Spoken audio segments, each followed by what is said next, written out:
Alrighty. So now that everybody's here, I guess we should probably get started, huh? Sure, it looks like I'm carrying Alistair's sword and Vesper's chain shirt for some reason. Oh, no, no, no. We're carrying that because we're Oh. like, we don't need this loot, but you might. Oh. Mhm. Oh. Oh, Okay. yeah, Hugh, It's we're not loot with we us, found that so... we figured you might want.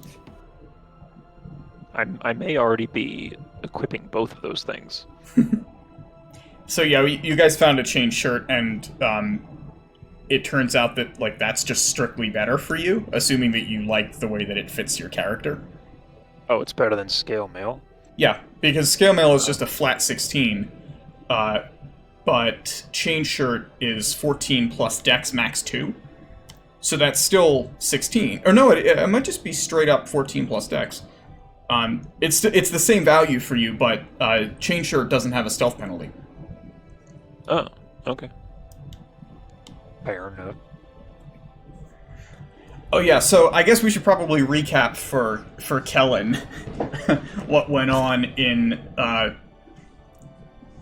Morden House. Yeah, I think the session that I was here, we just started to walk in, and that was all that happened that I remember. Mm-hmm. So Kellen, you've been told to stand guard at the door of this creepy old house after the others went in to explore. And you've been standing guard for a little while, and then after a couple of hours, suddenly all of the others run out past you, looking bloodied and winded and exhausted. I am not the least bit surprised. Like, this is like, walking out of a cafe with a coffee. I'm like, all right, let's go.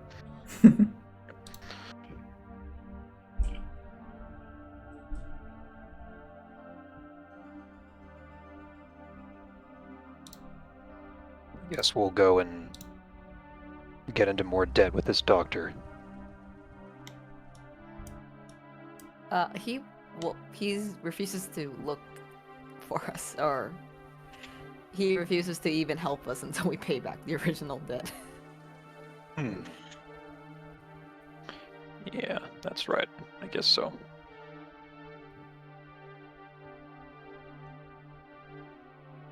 So, Kellen, are you at all curious as to what transpired in this weird house? Did everybody come back? Yes, everyone returned. Okay. Nobody's unconscious, being carried out. Nope. Everyone's okay. Although Yes. Genora is looking pretty bad. Pretty bloody. Okay. And Genora is the dwarf, right? Yes. Yep. Yes. Okay. It's been a couple of weeks. It's Yeah, okay. Junora Three and weeks, Alistair are probably the most beat up. Okay. I don't think. Let's see. Yeah, I'm not trained in healing or medicine. So do I have any? Oh, I think you said we all get a potion, but I don't think I put it down. Or maybe I'm misremembering that. You guys bought a potion at one point. Oh, like collectively we bought one total? I don't know who bought it, or whether you bought more than one. Oh, okay. I have no idea. But you bought I it. was You trying- bought at least one potion from the Vistana that you met on the way in. Okay. Well, I assume I don't have it because one of them would have taken it inside. Yeah. That one was Well- not of the healing variety that we know. Like, we don't know what it is, so. I don't know what it does. Okay. It was a mystery potion. Okay. Okay, anyway, I don't have anything practical to be of use here, so I guess I'll just... Again, my character is not surprised at all. and he's not quite attached enough to be like, whoa, are you okay? He's just gonna be like, all right, do we need to get somewhere else? Do we need to leave? I guess the party's Well- location is probably, like, here. I could use a good rest. I'm running pretty low on magic. Oh, Alistair, are you still in your hybrid form? How long? The overall form it lasts an hour. It has not been an hour since you activated it, unless you chose to Okay. deactivate it. Yeah, he would not have thought because he was still running out of the. There Oh, was a lot of adrenaline. So, yeah. So he's still in his werewolf form. Uh-huh. So, all of the others have run out past you. Alistair is now a werewolf, apparently. or because I didn't know he could do this, I think Alistair's not here, and a werewolf is following them. Yeah, that's a good So- question. Do you recognize Alistair? I don't think I've seen him transform or know he can transform, so do I need to make a check for this, or do I just assume my character has no idea? I assume the best course of that action is: do you recognize? Because the armor and like weapons stays the same. Mm-hmm. It's more of a hybrid. So if you recognize the armor, then you can recognize it. But if you just catch on to the, oh my god, it's a werewolf. But also, we're probably all running away. And if I think Alistair's last, I think it's reasonable to call for a check for this. I think my character would Yeah. have to. There's not much time to think. Mhm. Like, I would like Kellen to So- make an insight check. my insight is pretty okay, so we'll see. Just to make it fun, we're gonna have everyone else come out first, followed by Alistair. yes. Because Alistair is Yeah. like bringing up the I rear was- to protect I them. was gonna, I was gonna ask that. Meow. If he's in the back, do I roll disadvantage for this? I won't give you disadvantage on it, Okay. but All right. you have reason enough to be suspicious. Lol. Oh, That's like, okay, physically that looks like it's on the vertice. Or the edge. I would agree, but TTS disagrees. Okay, it's a 7.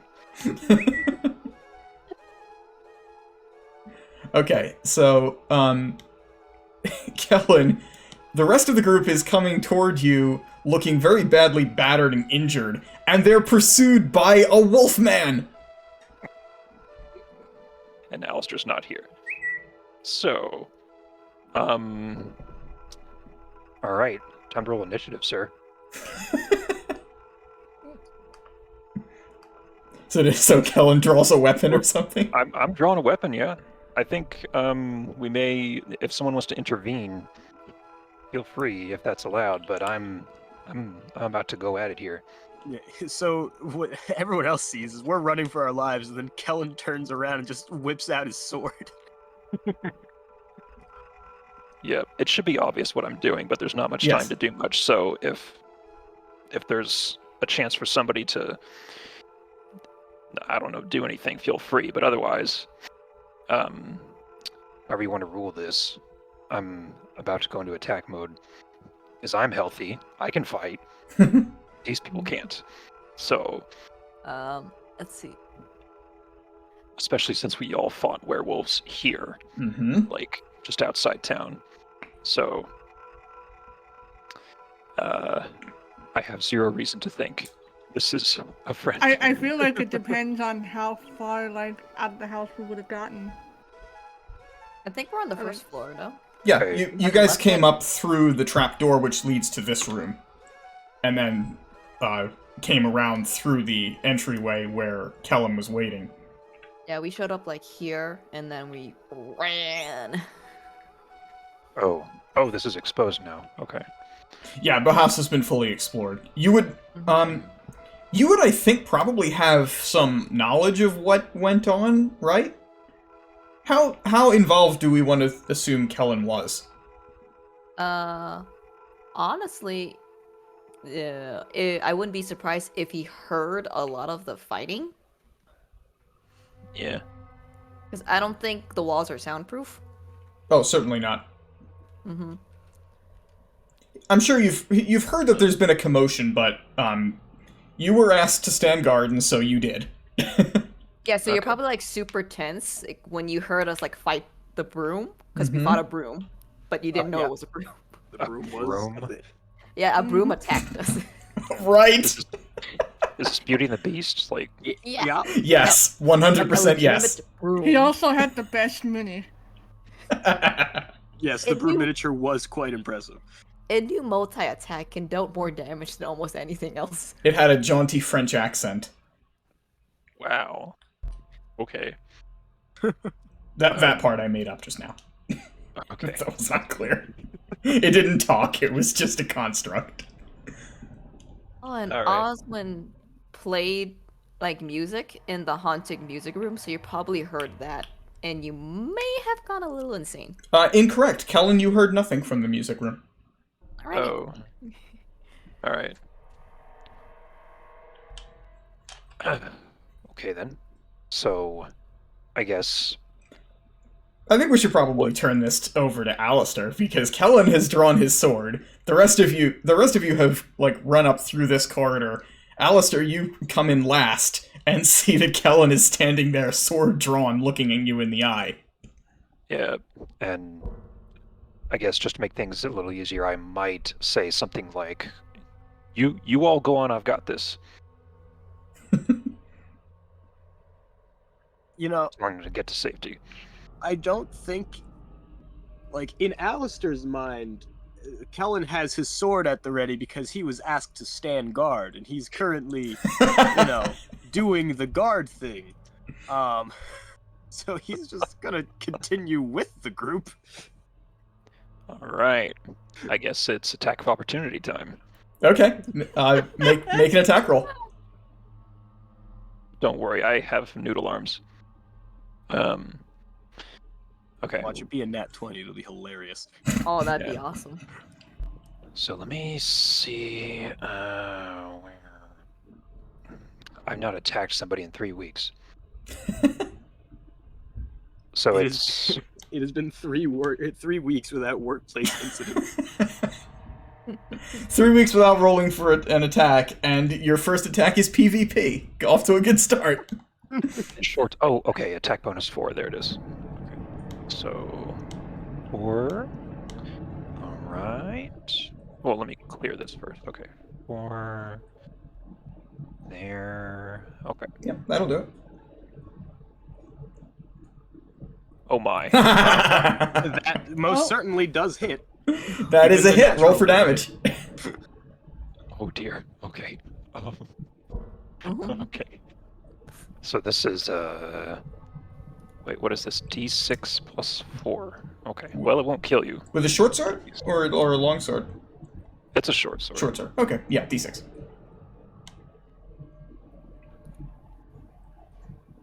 Oh god. Thankfully, Alistair I takes still- 9 damage. No, I still have resistance because of the hybrid form. Oh. How much resistance? It halves damage. Resistance just halves damage.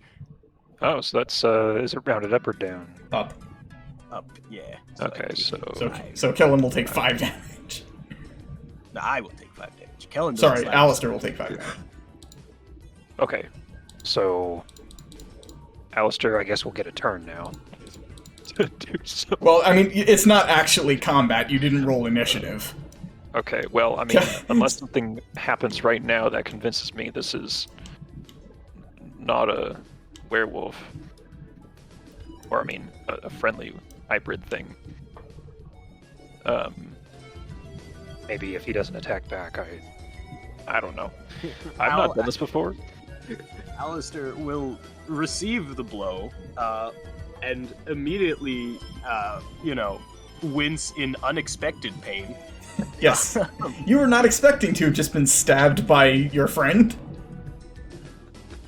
How would he react if adrenaline's running high? Yeah, I don't know. I don't know your character well enough to make a suggestion. But, Where are the rest of us? Because we ran past, but like, Probably I imagine just out the door. Yeah, you probably hear Alistair, like, take a hit, at least. Like, You would have heard. You would at least hear Alistair like roar in pain. yeah, and I'm not with you, so like, I don't So know. we're just turning around and we see Kellen fucking with his sword, like in stabbing Alistair. Yeah, No. that was almost max damage. I'm assuming you just like stabbed him through the gut. It was almost max damage and almost a crit. Like, Yes. it could not have been much worse than that. Alistair will grip wherever he was stabbed. By helm, Kellen. What is wrong with you? You're supposed to be guarding the house, not attacking us. Does he sound like Alistair's voice here? It's a little gruff, but it has the same inflections. Okay. and You can tones. certainly tell the accent. Okay. Okay. So I'm just going to, because he's an animal now, I'm going to drop my sword and like, nope, sorry. Oh, this is awkward. Just go. Keep moving. Let's get out of here. Come on. Right. Sorry. That's definitely what I want to hear after being stabbed. Well, if I hinted anybody, I'm glad it was him, I guess. These other people are a lot softer. Yeah, glad you didn't stab Janora. Are these up-to-date health bars on all of you? Yes. Yep. Many Okay, fall in well, the face of even chaos, so, but not this I one. still, Not at today. max health, have less than all of you. It's just sad. And yet I look great. Okay. So I guess we're just going to keep running, and I'm going to follow their lead, because I don't know if they have a destination in mind, or... Oh, this guy. So Kellen, after you leave through the gates, since you're the last one through, all of you hear a deafening crashing sound. I would like everyone to make a dexterity save. Ooh, I'm good at Uh-oh. those. Oh boy.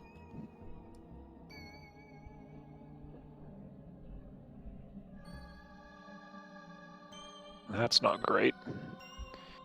11 for me. Oh, that's right. Pheromone only applies to strength, not dex. Oh well. What? Oh, 4. Oh no. 6. Roll. 19. Hello. Bye guys.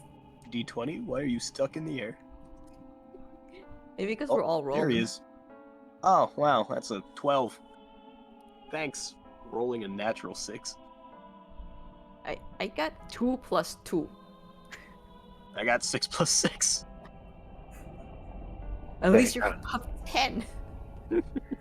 So, I'm barely above 10. Vesper, you are knocked to your feet by the rumbling and impact in the earth. You turn back to see that the house that you had been exploring has, in a matter of seconds, crashed and crumbled into dust. Just the roof has caved in, all of the timbers have snapped, and the structure has collapsed into a heap. As the roof falls and the tiles clatter into the pile of rubble, you hear one last anguished scream.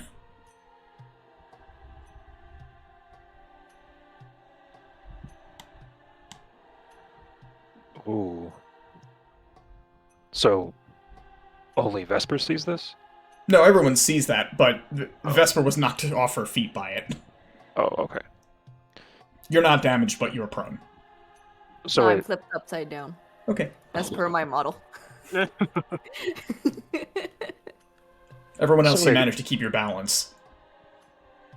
it crumbled into, like, dust, or just, like, fell apart? Both.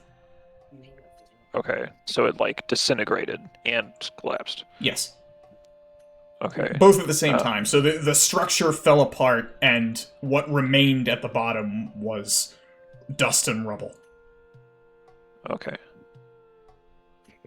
So, I'm I'm just gonna say, I hope we didn't need anything important from here. Because everything seems to be gone. Probably I'd for like, the better. I'd like to imagine we wouldn't need anything else from those cultists. Cultists. Well, Right, Alistair. there's... Oh, yes.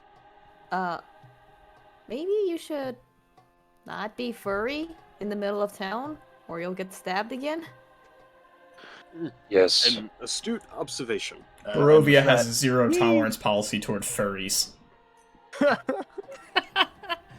Just a suggestion. Remember to shave. Then Vesper's just gonna like chill on the ground for a bit. She's not even gonna try to stand back up. This is where I live now. This is... Sure, it's gonna help her Well. out, but if that's where she lives, so be it. Mm-hmm. It's not the first building I've seen disappear out of thin air. I'll be right back in just a minute, guys.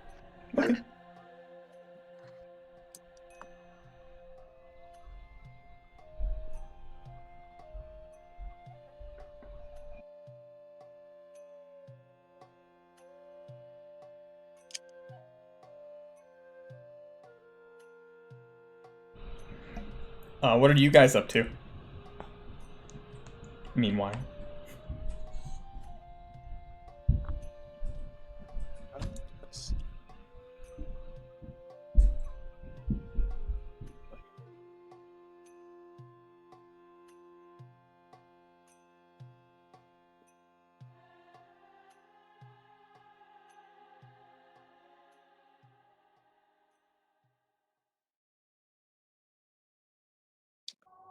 Yeah, I suppose Alistair's just catching his breath after everything. Yeah, honestly, same.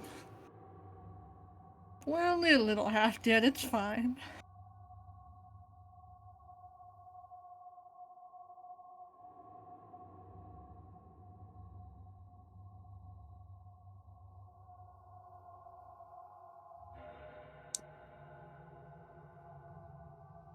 This will be slightly awkward as Oswin's player is not here, but Alistair will turn to him. I suppose we can go to whoever gave you this contract and get our reward and be on our own way.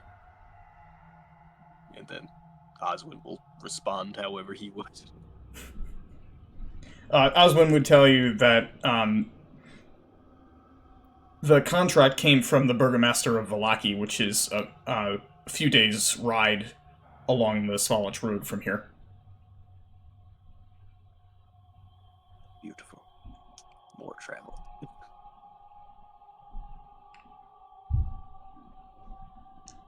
And since he has now told you that Vallaki exists and vaguely where it is, I suppose I'll put it on the map for you. Oh boy.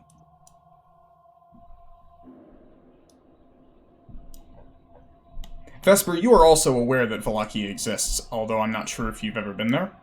Maybe like once. Maybe once, or maybe just heard about it and the area in passing. You have certainly heard of it. But, but I think I would have just like stuck around this area mostly. Yep. Alright, I'm back. Welcome back. Okay. Anybody else get stabbed? Thankfully, no. Okay. Dang, look at all these rolls. 7, 9, 11... Oh, DNC got a 19, okay. DNC just kind of front flips.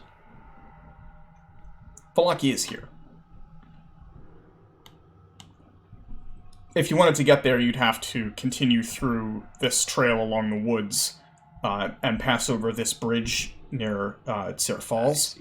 And then you'd have to pass through this country, which is the immediate domain of Castle Ravenloft. Nice. The actual entrance to the castle is located here.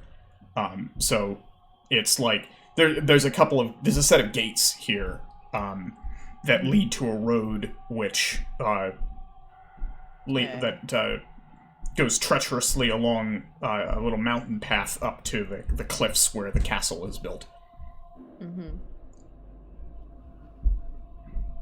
Or we go this way, and then... Whoop. Incidentally, Oswin has never been to Castle Ravenloft, but he knows that this gate is here because you have to pass it in order to get from Vallaki to Barovia. Mm. So I suppose I'll Where put is a marker Oswin there right as now? well. This Is Oswin still with us, or is he somewhere else?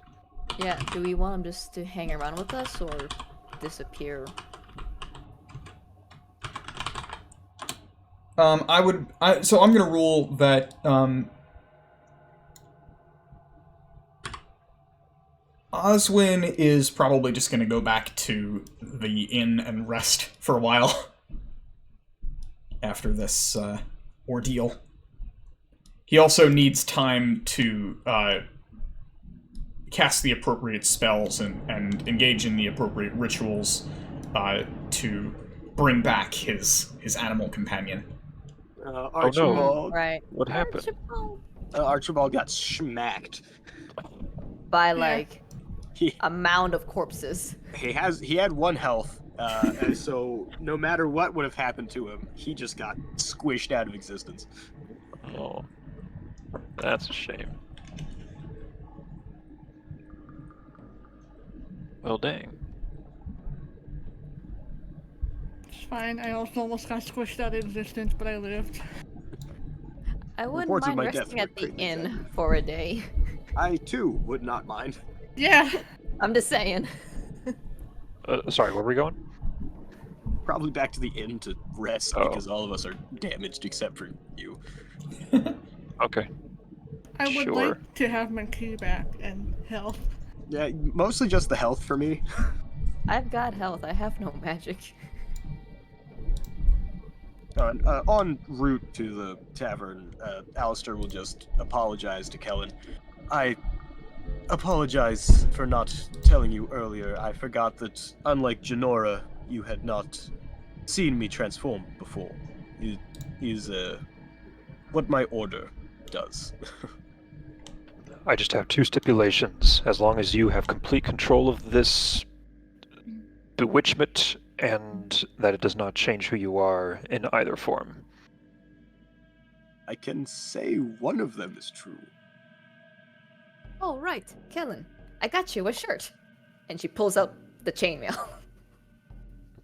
Oh, The chain shirt.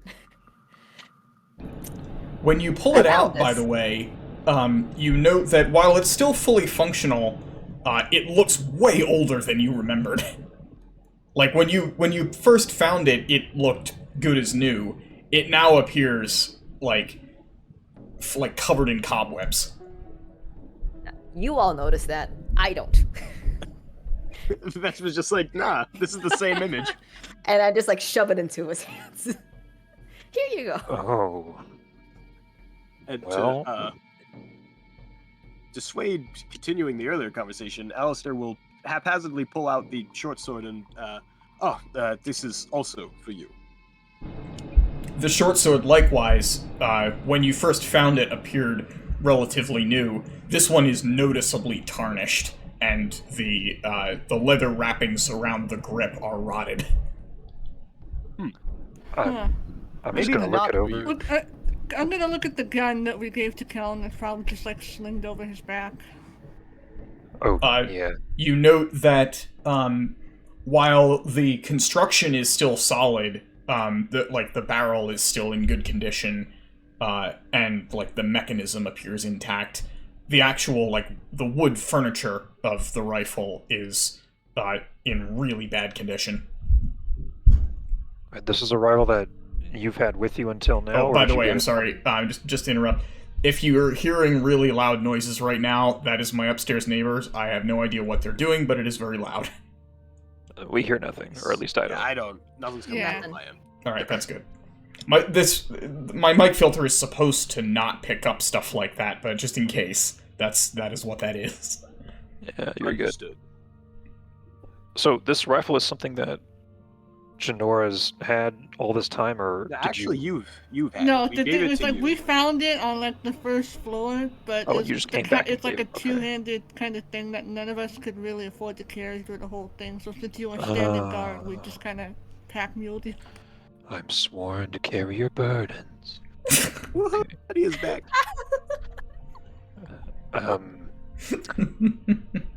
Did I would I notice this then? Because if they gave it to me before it collapsed, while I was still inside, would I have noticed that it's degraded? It looked fine while you were inside. You Okay. hadn't had a chance to look at it before, Oh, I just see. before just now. Okay. But you So in can that tell case- it is visibly degraded in quality. Okay. Not that it's any poorer workmanship than it was when you first saw it. Just that it appears not to have been maintained for a very long time. Right. I mean, all I can say is I expected no less from the great village of Barovia, I suppose. In a house like that, the whole thing was so old it fell apart. Maybe this stuff will too. But I appreciate you thinking of me. Well, so much for selling it, then, I guess. I don't think anybody even here would pay for this. Not anymore. But perhaps next time I can attack you with this instead, Alistair. It may not hurt as much. One would hope.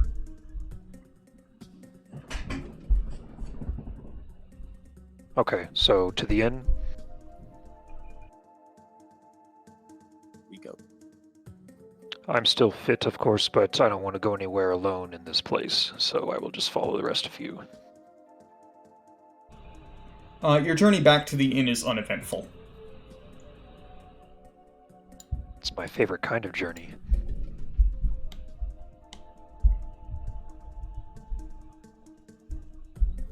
Alright, well, I guess my character will find something to do while we rest. Perhaps just wander the streets or whatever. But I don't know how long we're planning to rest. If you want the benefits of a long rest, it needs to be, what did I say, 8 hours? 8, yeah. When we left Okay. the house, what time was it? It was late morning. Okay. You were only in the house for a few hours. Okay. It's now, like, early afternoon.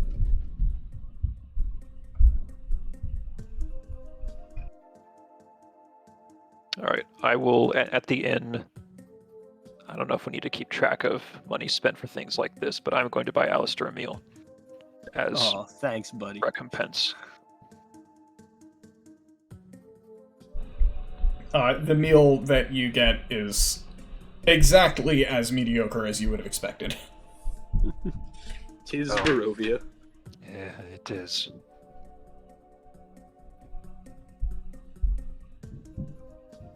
And I guess while they rest, I will just wander around. Oh, you're wandering Because- around town?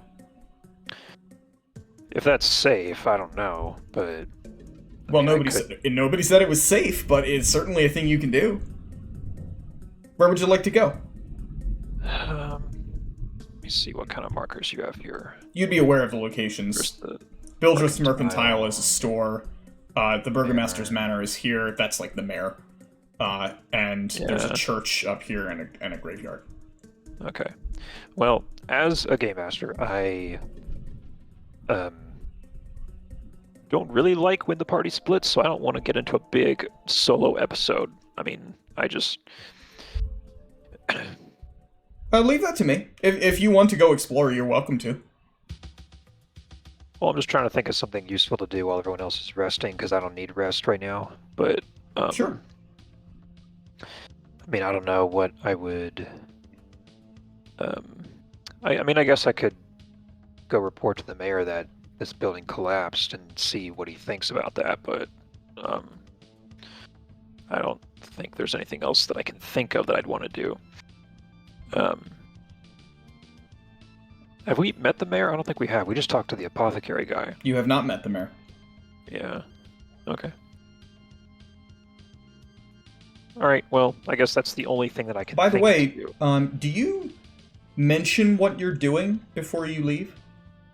Yeah. I'll tell him that I'm just gonna report what we saw, and maybe they can, whoever I find, can give us more details on all of this. But then again, I know the least about anything you did in there, so maybe one of you at least should accompany me. But See, that's all I can I think now to do. really wish that Hound were here because Oswin has a very good reason to come along with you. Dang.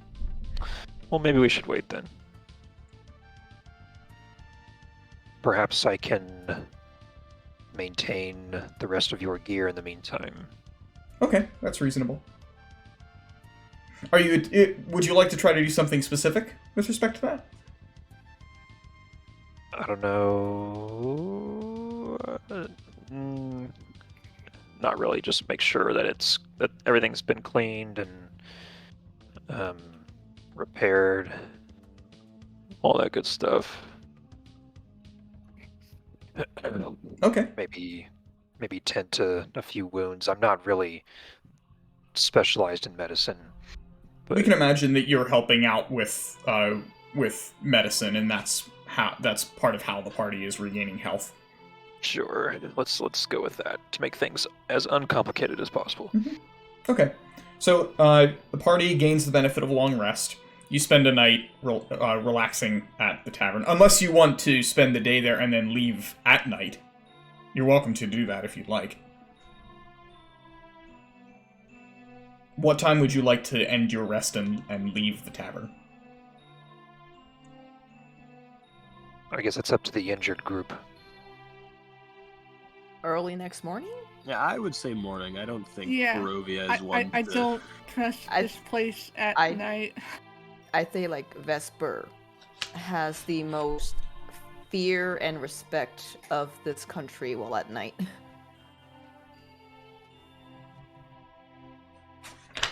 Oh, right, that was in the other thing. I'm juggling several different resources at the moment. I'm just trying to find what the nightly rate of the tavern was, because you'd be charged for another night. Yeah. And also it is now the 24th of September.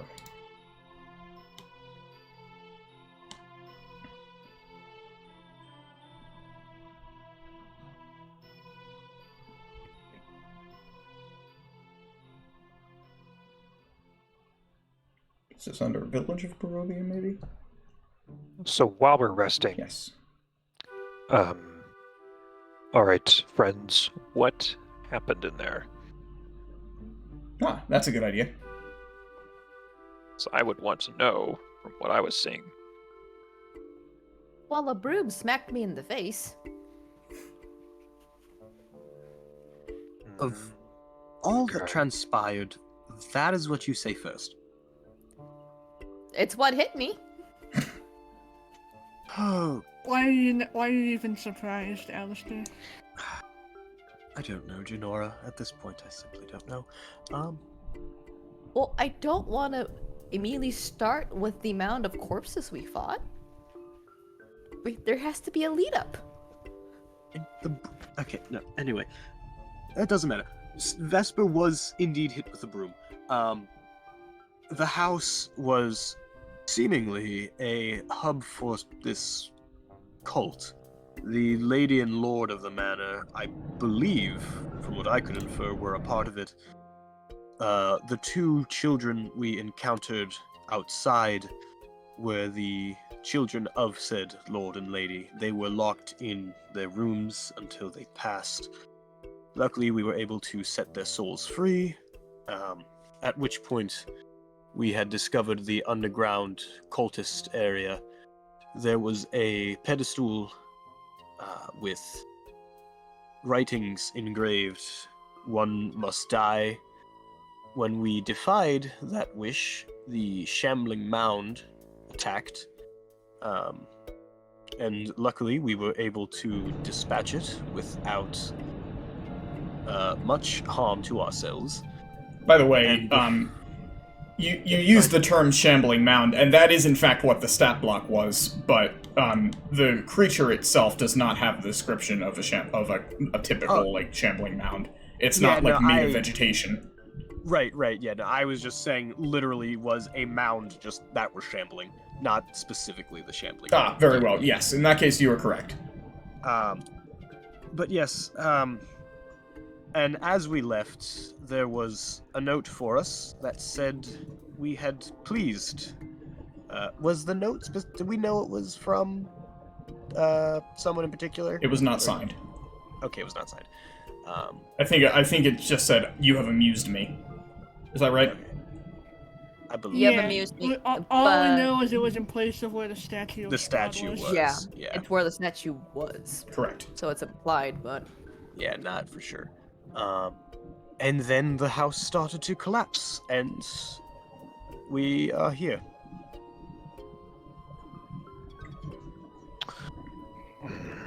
Cults, undead, rooms. oh, and I found this, and I pull out the dagger with a rat skull as its pommel. Isn't it Rat pretty? skull. Pretty. Yes. I'm sure it is. I'm afraid I don't have an eye for beauty anymore. But I will take your word for it. It looks like quite a find.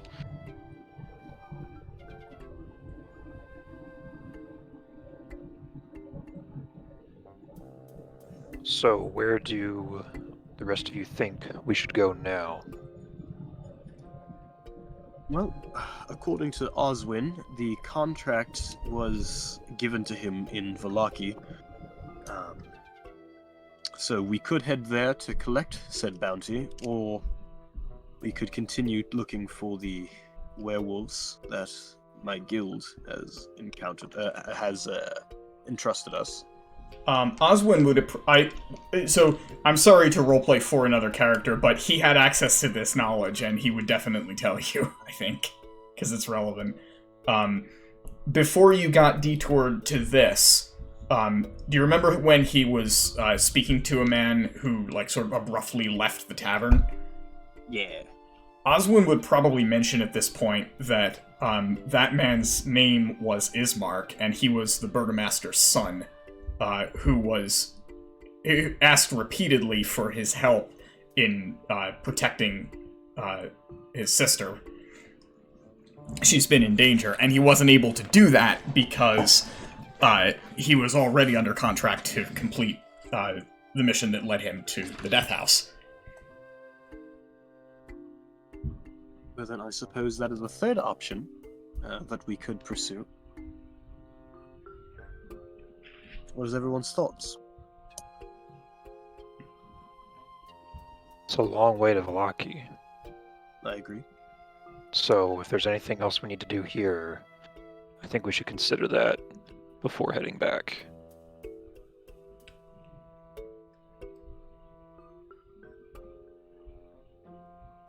But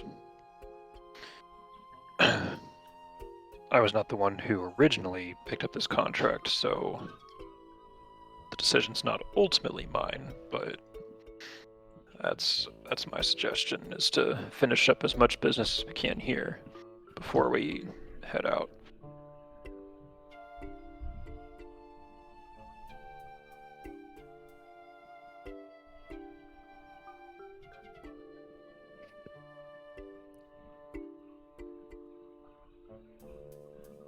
Which, to refresh my goldfish memory, is either investigating the werewolves or what was that other thing you said about Ismar? So Ismark's sister is in danger, and he has been seeking assistance to protect her from a nebulous threat. He didn't go into further detail. Oh, okay. And that's another contract that he or we have? Not exactly a contract. Ismark simply insisted upon help from someone who seemed competent. Oswin did not make any promises as a result of his prior engagement. Okay. My main concern was simply meeting up with Oswin as per my order's directives. How we progress now, which doesn't really matter, honestly. They might know more about the werewolves if we ask or help them.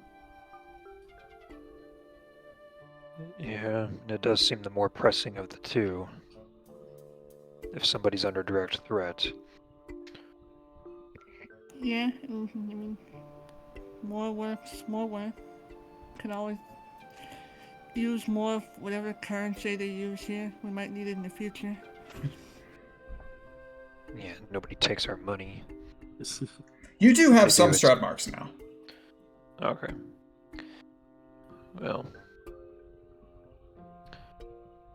it would be good to have some in case we need more supplies or treatment, some other service, and to pay off that debt to that apothecary.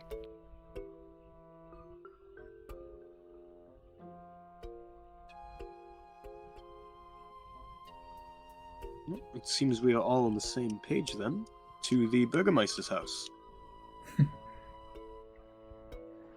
Okay.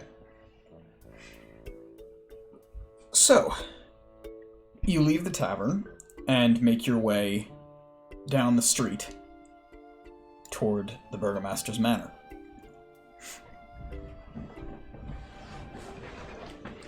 Along the way, you see some of the harried faces of the villagers leaning towards you out of the windows of their houses.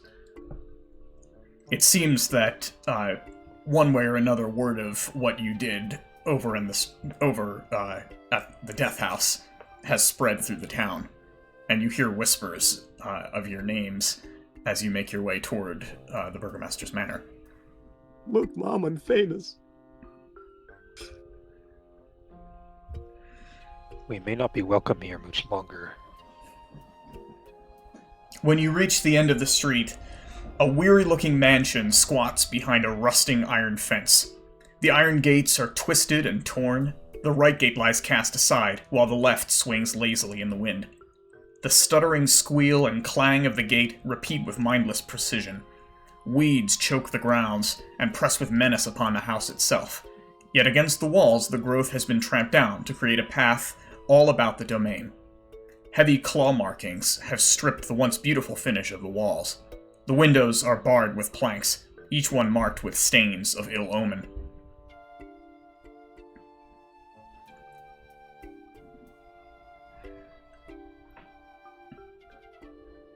Oh, okay, that's where we are.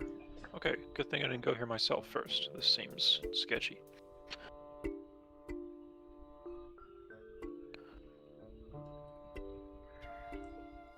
I would oh, okay, never mind. Let's see.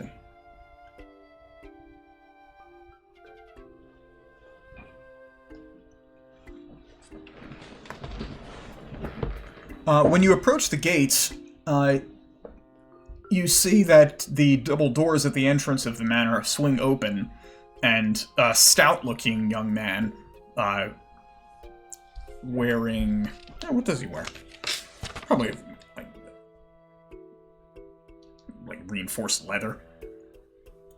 It's not, it's not obvious, like, military armor, but he's dressed for a fight, clearly. Do we have a picture of him that I can show you? I'm not sure. Let's see.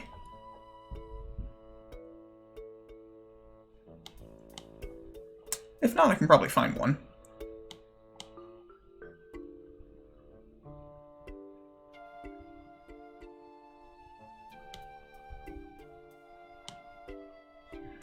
I can just Google it. Because I'm sure someone has scanned this picture.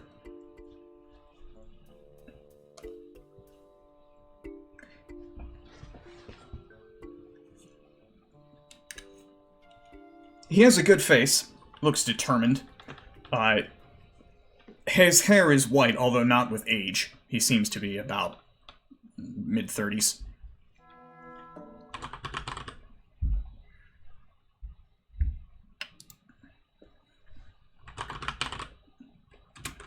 There we are.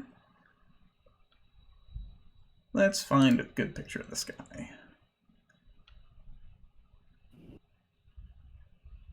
Fans seem to draw him as having blonde hair, but I actually like the way he looks in the book better.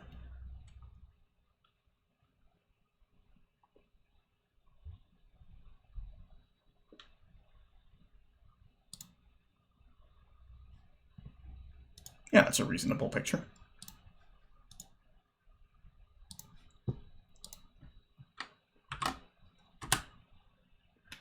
There's a picture of him. Oh, Ismark. Okay. Yeah, Ismark is his name.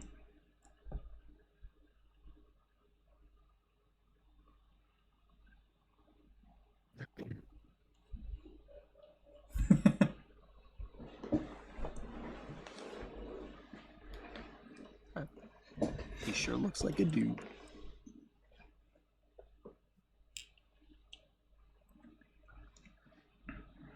So I'm sorry, this guy's just standing at the entrance, or As he opens the door and notices you five. I suppose Oswin's there. 5, sure. No, 4. Oswin isn't there. Oh yeah, Oswin isn't there. Interesting. Okay.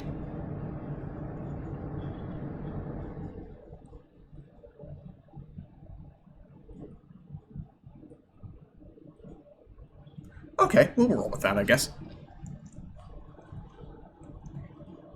He doesn't immediately introduce himself as he leaves the house, and as he makes his way down the path toward the gates to you, he says somewhat morbidly,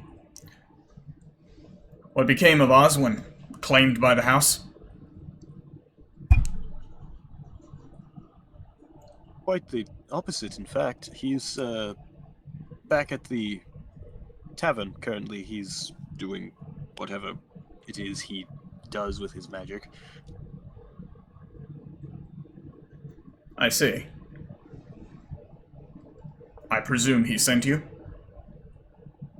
Correct. He told us something about your sister and protection. And my father, of course. But I'm afraid you're too late for that.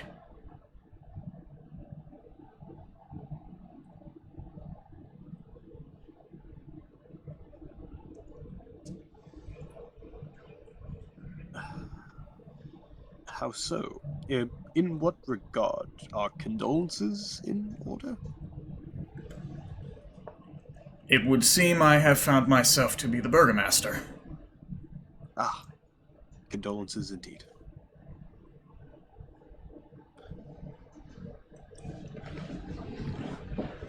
These are dark days. Darker than usual. My father's dead. My sister in more danger than ever. And none left I can count on, it seems.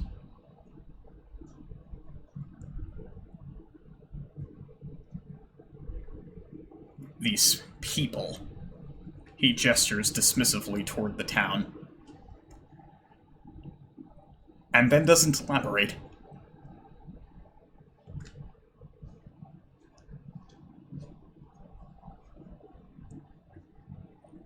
Well, if there's any good news to be had in these troubled times, as I'm sure you're aware, we are not these people.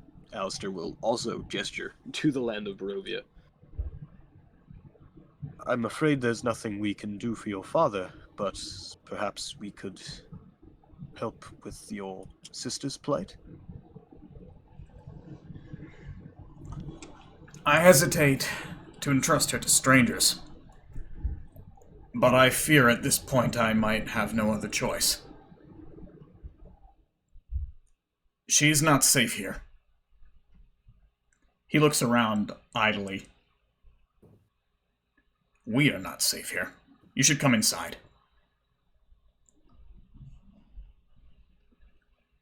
As you wish.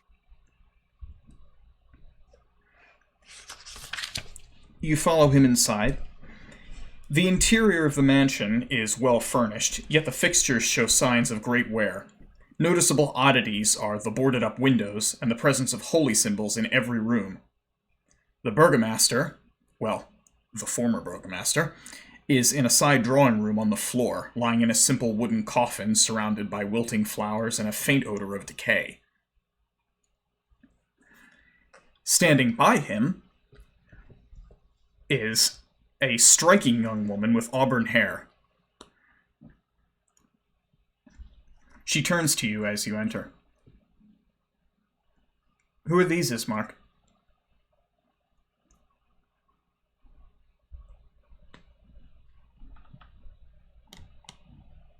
I do actually have a picture of her, incidentally. She wears the clothes of a minor noble, but they've been reinforced with a metal breastplate. Are you able to see that?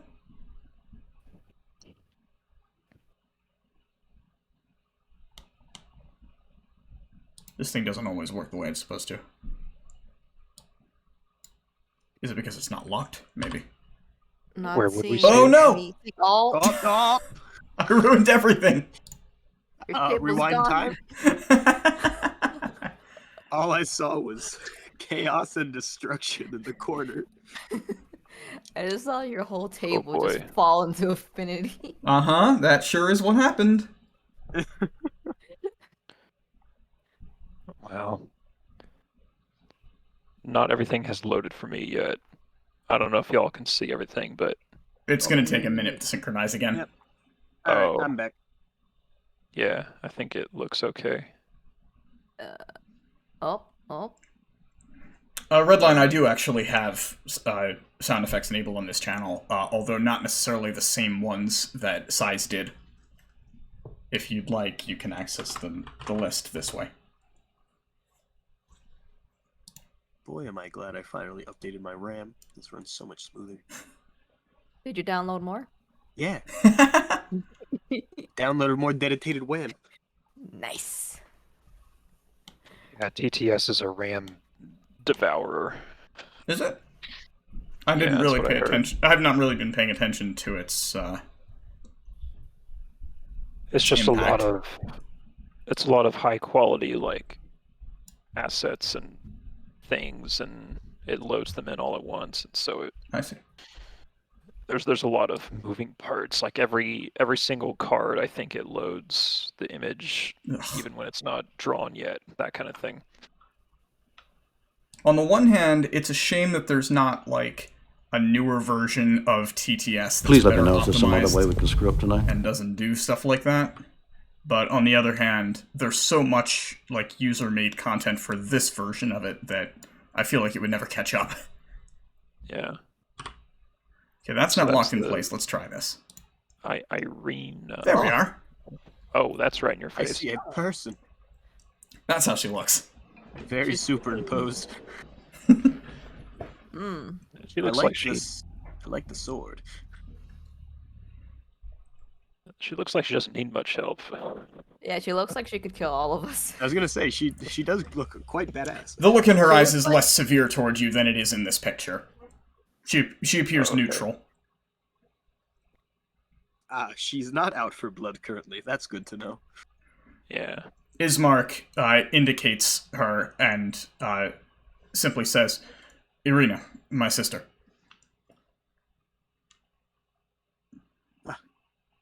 I do apologize.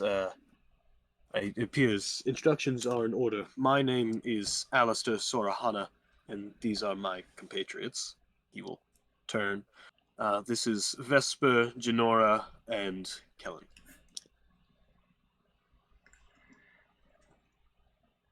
Irina Kolyana, she says. Pleased to meet you, I suppose. Likewise, my lady. She nods in apparent approval of your formality.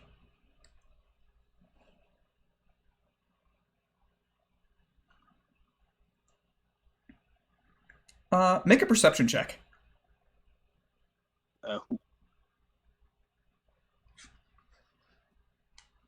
All of us, or just Alistair? Alistair. Okay. And what does this Sight.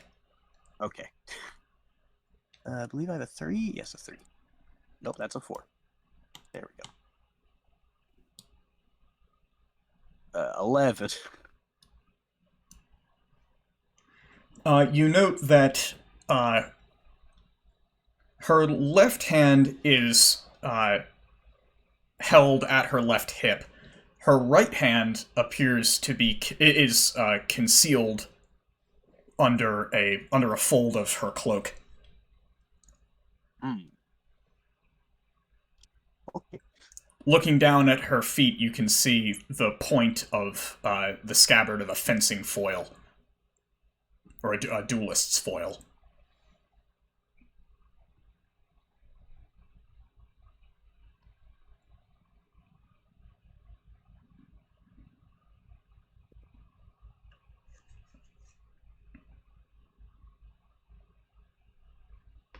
Noting that she is indeed armed. So, Ismark, what would you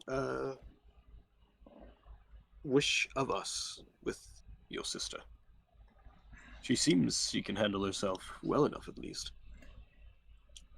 Before Ismark can speak, she says, apparently to him, "How many times have I told you I'm not leaving?"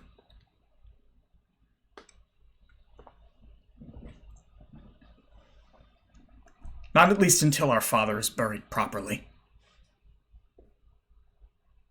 Have you no heart, Ismark?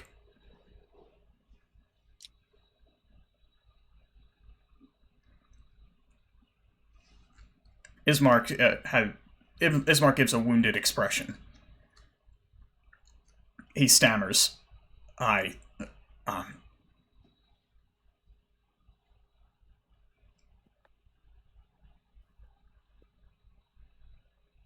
Sounds like there's some more things to sort out with the next steps.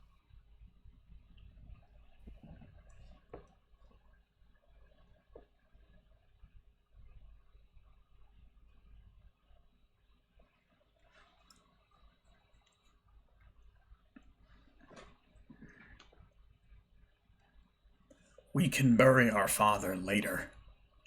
We need you to get to safety. You're not dead yet. She responds coldly, "And how long do you think I have?"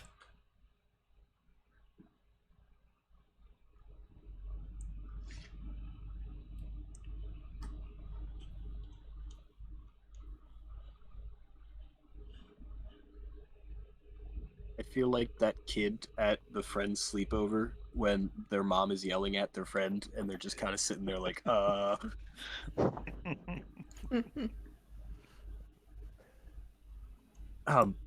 apologies for butting into this familial affair. Would it not take a short amount of time to bury your father and then be on the way? If that is her wishes, of course.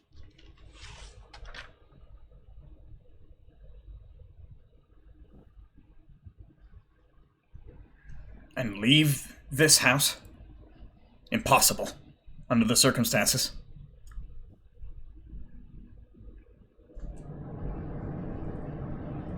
We can't live in fear, Ismark.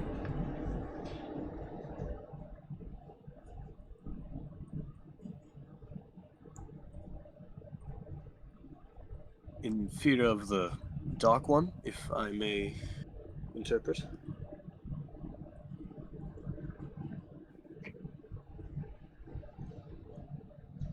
In fear of the wolves.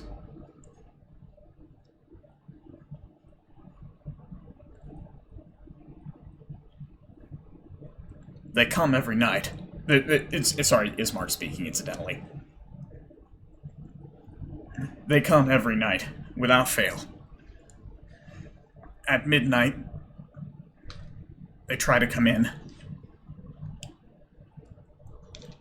It's been going on for weeks. Our father's poor heart couldn't take it. Last night was the end for him. I fear tonight may be the end for us. His guards have no loyalty. They've all deserted. There is none left who can protect us.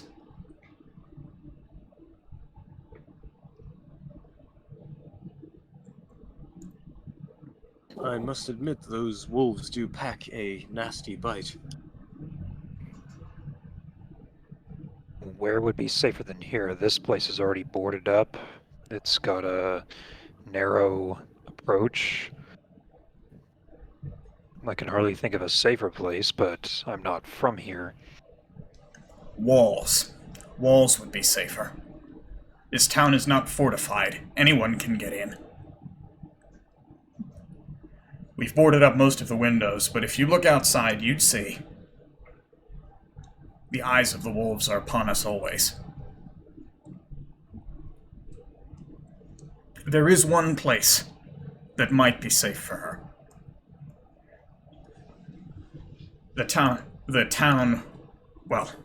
Town, fortress, whatever it is. The town of Kresk. Far to the west of here. It's a long journey, but I think she might be safe there. Irina interrupts. She thinks she's safe enough here.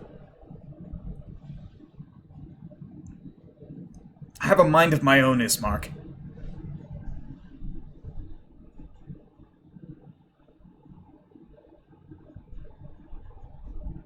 Well, if I may be so bold, I was sent here by my order, the Crimson Wolves. I doubt you've heard of them, to investigate and end this werewolf infestation that we've heard about in Barovia.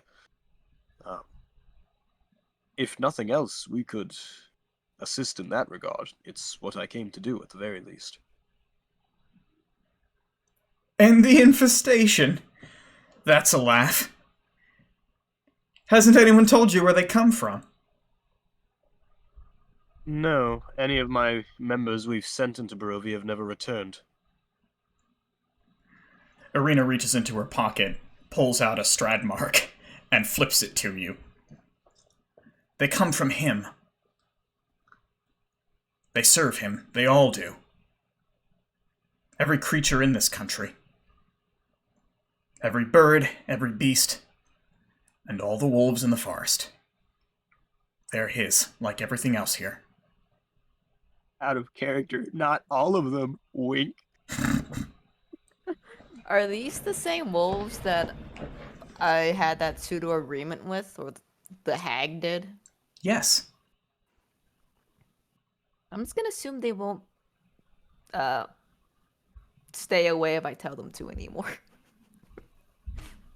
You are welcome to assume that.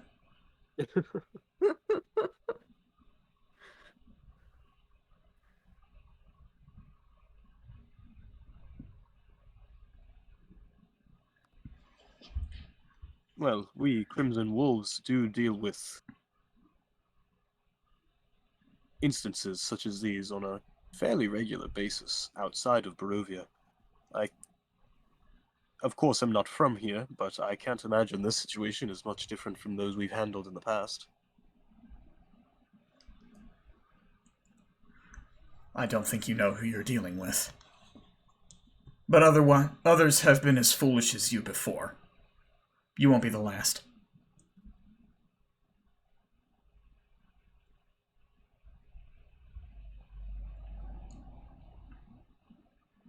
Well, if you think you can help us,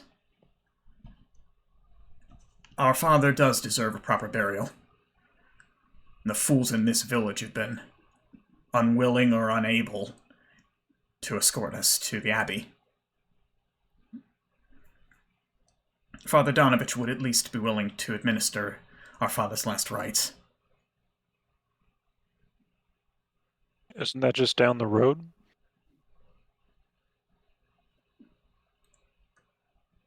Ismark nods.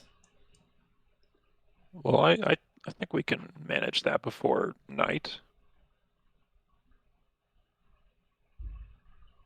Unless it's a involved process.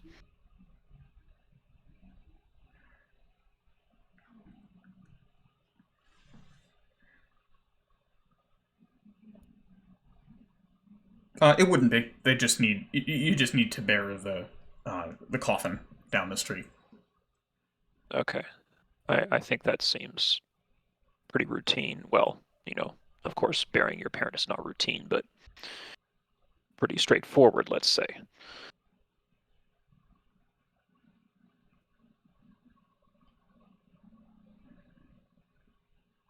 Unless we're expecting these wolves very soon, I think we can do that, but...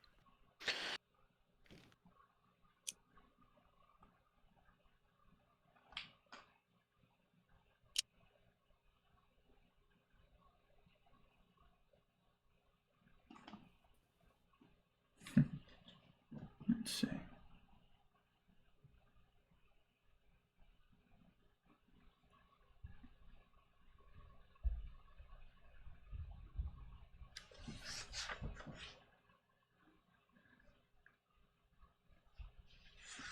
If that's all we need to do, then I don't see why not. I'm fine with that.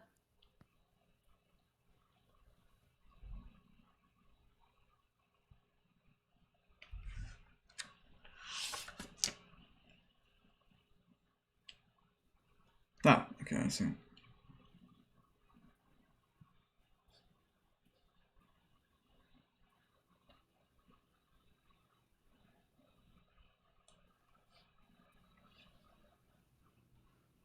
Man deserves proper burial, and I'd be happy to help see to it.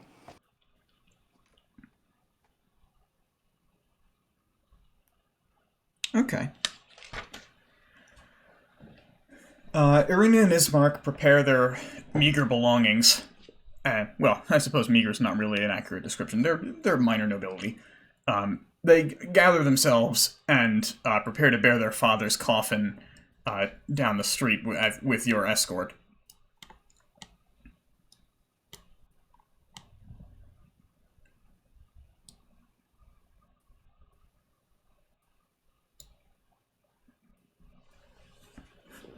As you make your way back through the town, you can see the villagers glance. You can see that the villagers have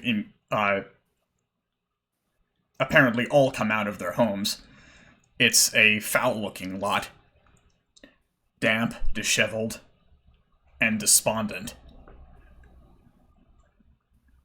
Wonder if the wolves attack all their houses or just the manor. Make a perception check. See if everything's boarded up or just...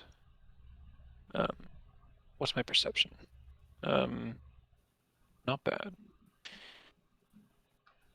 There's one thing I've learned in these games, it's always invest in perception. 14? Not the worst. So, you've on your way on your way out of the manor, you discern trampled weeds all around it, as well as scores of wolf paw prints and human footprints. However, you don't note any such damage and presence of wolves around any of the other houses. So they specifically want her or something in the house. Okay. Just a thought. Not the church either. It's not boarded up either. Well, while you're on your way there, you note that the townsfolk regard the body of the former Burgomaster with indifference, but you note that they regard his son with total scorn and a complete lack of respect.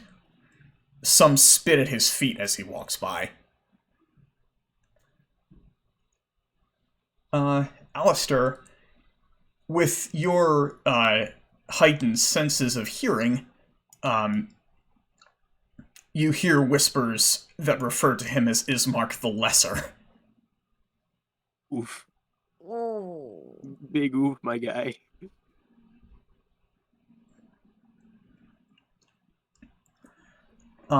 When you're about here,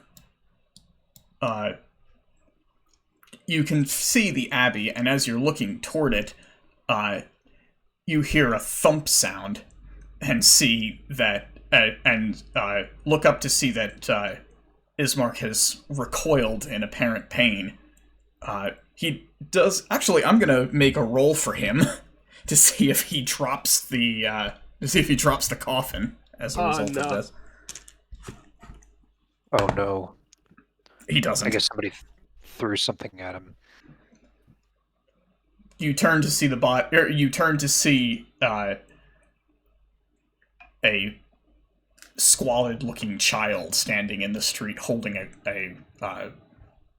fistful of small rocks and pebbles. His expression is blank, and as you notice him, he turns away and runs down the alleys. Lol, he got stoned. Get pebbled, nerd. That's not in character.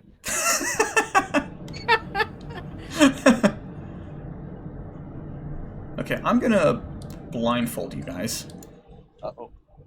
No. so that I can prepare Fog of War. Because I'm not sure what's on this map yet. Okay, now we know. This is supposed to be a simple burial. Why is there a fog of war? It's Barovia, nothing simple. I know. Especially when it comes to death, apparently. If I had known there was a rabble gonna cause trouble, I would have cast fog around us.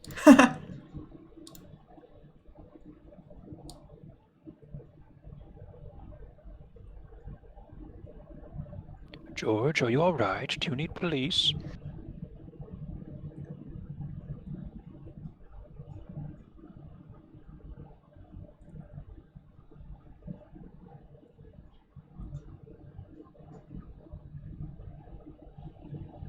The takeaway I'm getting from this is we need to stop being good people. Like, every time we try and just be like, we need to be good people, bury these people, it's what they deserve. We fuck The us best over. thing is, I think we're doing this for free.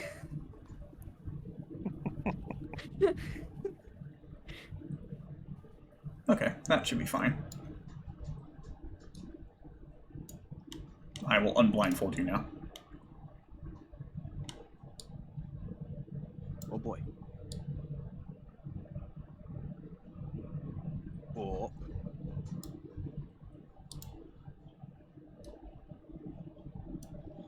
This place is a mess.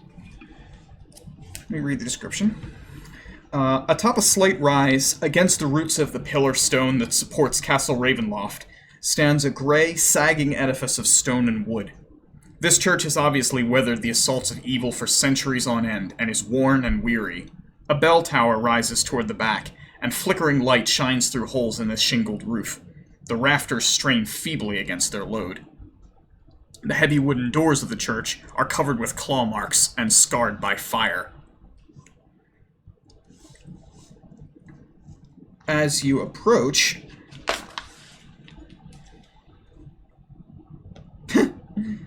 This is kind of a doofy-looking guy. Oh. Let's see if I can probably pull up a picture of him, too.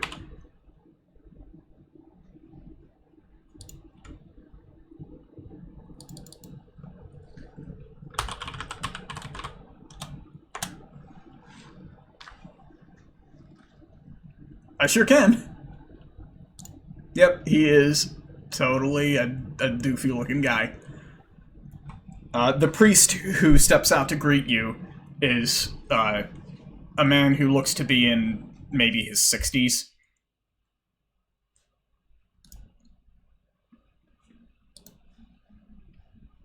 Here he is.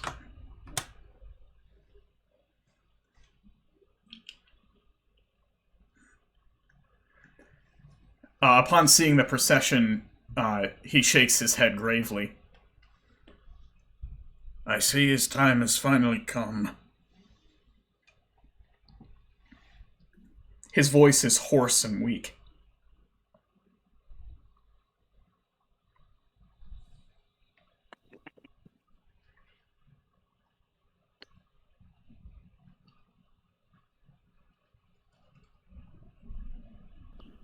All right, so where are we headed? I'm nervous we have a map for this. Well, I mean, every location here pretty much has a map. Don't read into that. I figure... Actually, I should probably rescale this map because I think that the current scale is incorrect. One sec. Alright. You are too big for the map. He too big for he boot.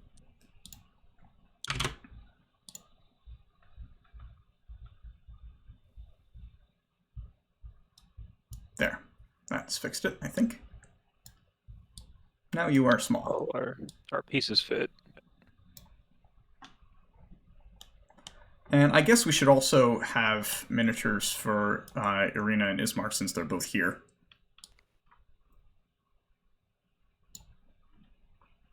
Do I have Ismark too? Let's see.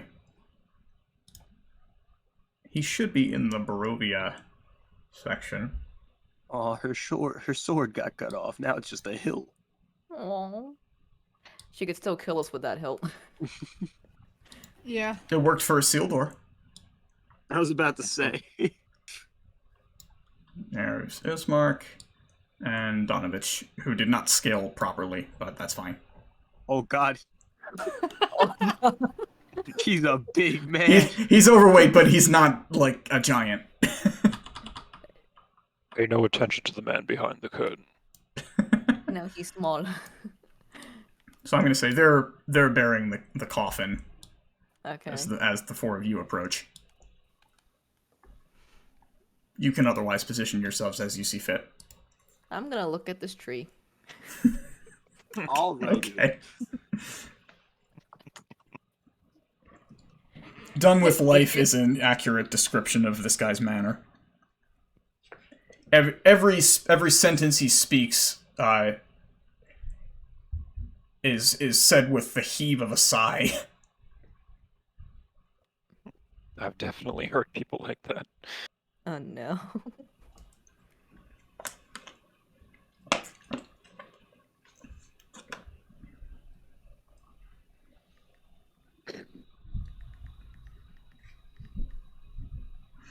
Irina and Ismark nod to Donovich and exchange a few words, then lead the coffin into the chapel.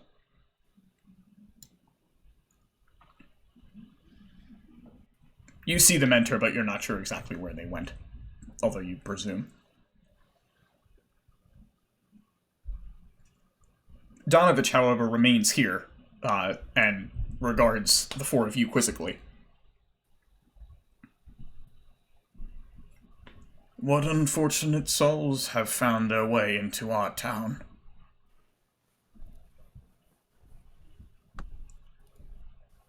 You note that he doesn't look at you as he speaks. Wow. Okay. Rude. First of all. Where does he look? Blankly into the distance at nothing in particular. Yeah, alright.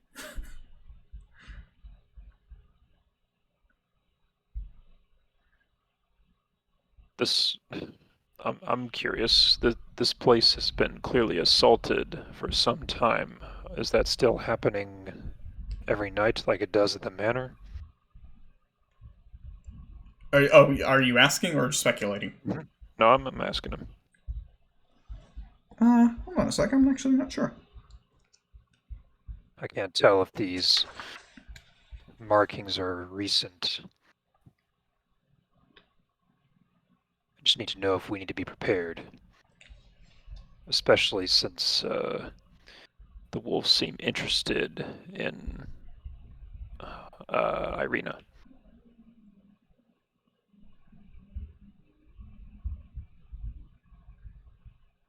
For some reason, whenever anyone says Irina, my mind just goes to Eileen, and then the song plays in my head. This is horrible. I keep thinking of this like Dark Souls character because she looks like one of them. She looks pretty good for a Dark Souls character.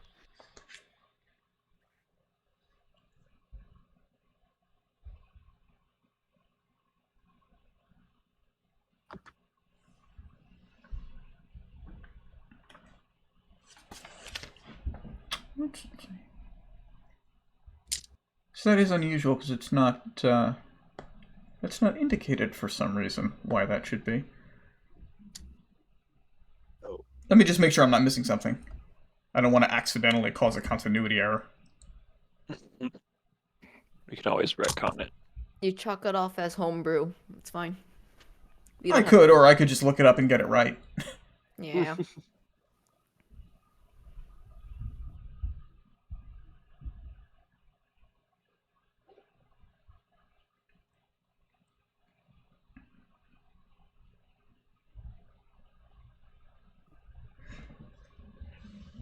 Okay.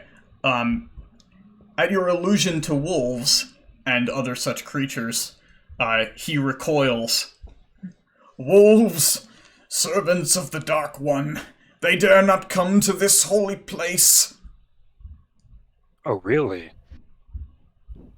Well, if they dare not come here, then why not we just stay here?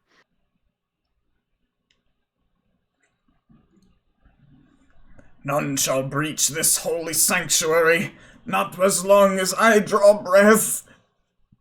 Oh, He is breathes. that all that's keeping them He away? breathes in very heavily.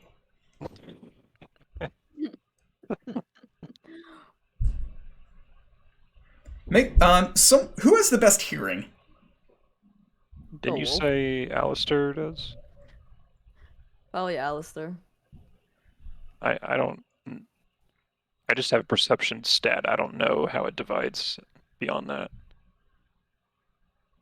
What was the question? If You know what? it's- Actually, we haven't had Genora make a roll. So, Okay. you know what? Genora, make a perception check. Alright.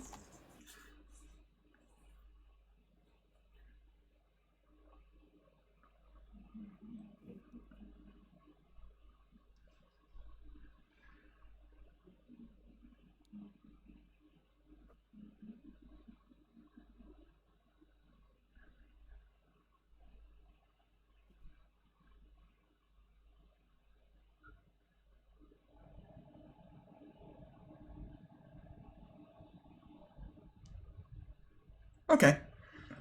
Where is it?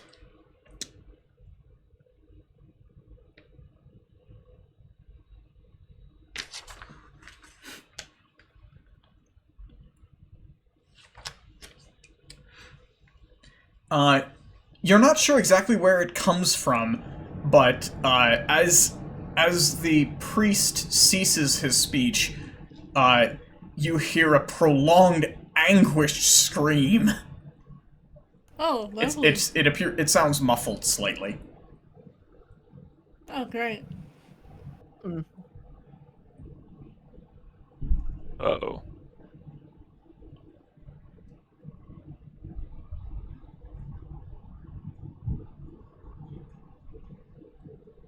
Just imagine the way that you would scream if someone, like, cut out your eye with a knife while you were alive and, like, conscious of it. I don't think I Wow. want to. Yeah. I don't have the necessary life experience to imagine that. But- No, I don't think I will. That's not a mental image I need because I know the feel. I have had I've had enough eye surgeries that one time I was still kind of. Oh no, when they I'm were, so like, sorry, doing DNC. the shots I for did not mean numbing to do eye. that. It's fine. It's I was okay to go. I was trying to imagine, like, what's the most horrifying, painful thing I can imagine. I'm really sorry. I didn't I mean think to. you have No, to it's see it fine. regardless. Okay, so DNC hears this. I Sorry. don't know if she mentions it. Because I think at this point she's just kind of like, this place is weird. I'm not even surprised. It's just like, It's- it's Barovia. As long as you don't think it's one of our two acquaintances. Oh, the voice did not sound like either Ismark or Arena. It was a male voice. Okay. Did it sound like it was coming from any particular direction, or was it not, like, good enough rule to be able to tell? In the direction of the chapel, but beyond that, you don't know. Hmm. It didn't sound like it was coming from, like, inside the actual, like, inside the church area. Like, I don't know what that's called. I guess this would be the chapel, right? It didn't sound like it came from the chapel, but it was from that direction. Alright. Like at most, she'd kind of look at the others and see like if it seemed like they'd heard anything, but otherwise probably not mention it.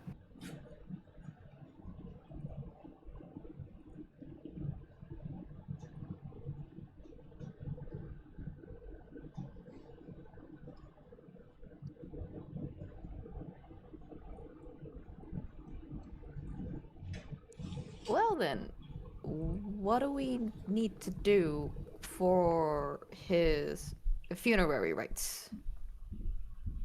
Are we involved, or do we just have to wait for them? Donovich says that he would be forever grateful if the lot of you could assist in preparing the grave for the former Burgomaster. Okay. Well, I guess we can do that. He mentions offhandedly,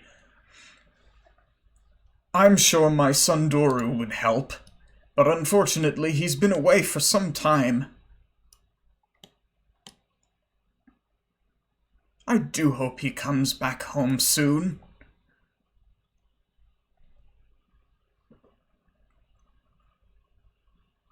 Jinori, you hear another loud scream.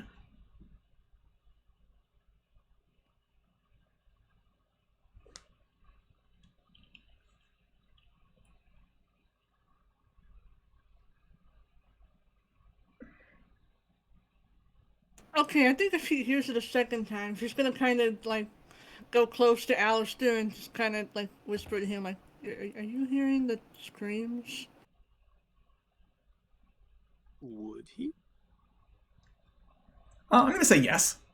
Okay. Yes, I have. I just assumed they were Barovia's natural tones, if you would. Yeah. Okay, I'm just making sure it's not just me. No, you're not going insane just yet, old friend. I like how we're treating screams like birds chirping. When in Barovia. Do as the Baroque. But the weird shit that these normal people by Barovia standards have seen, yes, that is our deduction. Listen, if holy man over here ain't flinching, I'm not either. He seems to think nothing can reach this ground. I don't know. It seems like a lot of things have tried. I suppose that's a point to his credit then.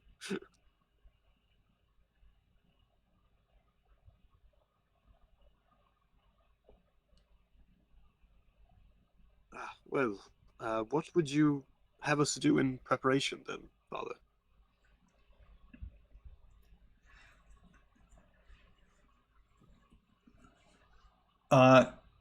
Donovich turns away from you and walks back into the church.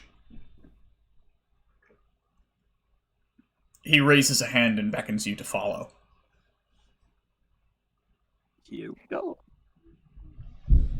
I will follow. Indeed. Yep. All right, on we go. The chapel is a shambles, with overturned and broken pews littering the dusty floor. Dozens of candles mounted in candlesticks and candelabras light every dusty corner in a fervent attempt to rid the chapel of shadows. At the far end of the church sits a claw-scarred altar, behind which... Oh, never mind, he's with you. Lol. Oh, he would be there. Okay. There's also a long, thick rope that stretches up into the bell tower. As you walk in, from beneath the chapel floor, you hear a young man scream torturedly, "Father, I'm starving!" Are you serious? Oh my gosh. Is this guy insane? I thought you said that your son was away. Yes, I pray every day that one day he shall return to us from that terrible place. That terrible place being your basement? Basement? No. The castle, of course. My brave son led the charge. They never returned.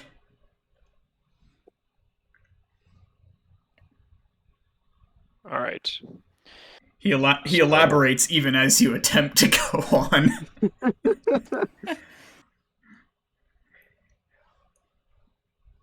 A little more than a year ago, a wizard in black robes came from a faraway land.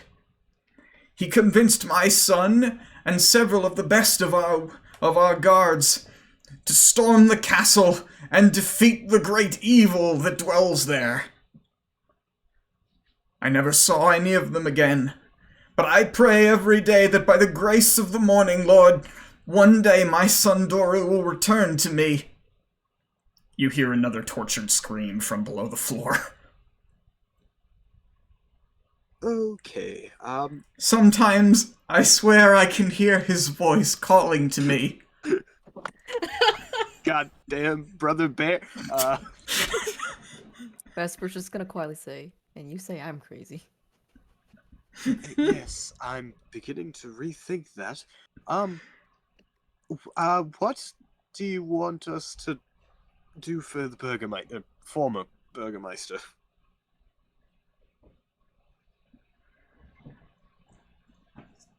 By the way, as you have this conversation, you note Ismark and Irina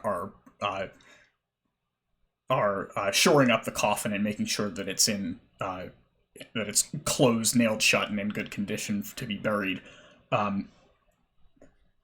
They look toward Donovich and then toward you, and Irina shakes her head gravely. Okay, so they're ignoring the screams. Got it. Or they can't hear it. Who knows? That is always an option, I suppose. Do we all hear it? I assume we all hear it. Yes, of course, you all do. Okay. It's very loud and very obvious. Yeah, but Vesper hears things that no one else hears, so that ain't helpful. True, but everyone hears the screaming. Yes, I think in that case it's just insanity, Vesper.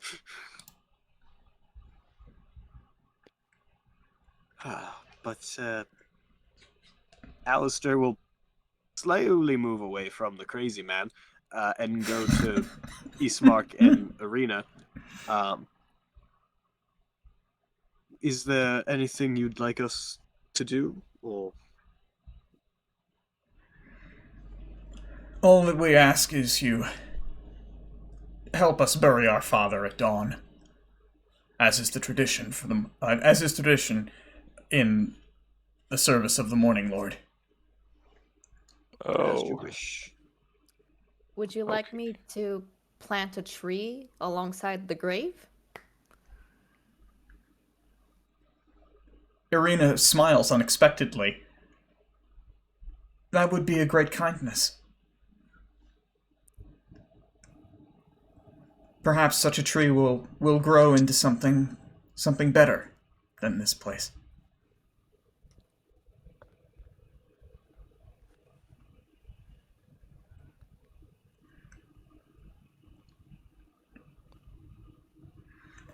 She turns and looks pensively out the stained glass window toward the churchyard. Yes, his spirit will live on. As long as we remember him. Yes, I always find having trees or plants by graves to be very healing.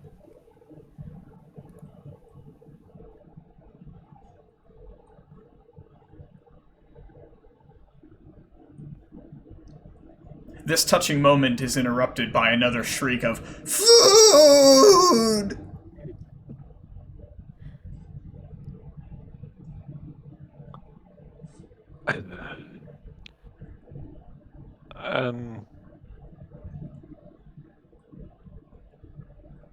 Could this... I'm not sure if I should say this in character or not. That's always a good sign. I think Alistair's probably the best person to whisper this to. Like, do you think this poor soul underneath is a werewolf that he's keeping locked up? I don't know if you would know that, but your your condition makes me think you might have a clue. Just because I'm a lycanthrope means I can identify all lycanthropes? I don't That's deal a with your racist kind. assumption. It could very well be a possibility. Though, from what Donovich is saying, he seems to think no one is down there. So, at the moment, I'm not sure what to believe. I mean, are these werewolves always wolves, or are they... do they change during the day? While you're having this conversation, Donovich has disappeared to, you presume, his office. A moment later, he returns with a handful of shovels. I guess we'll have to wait.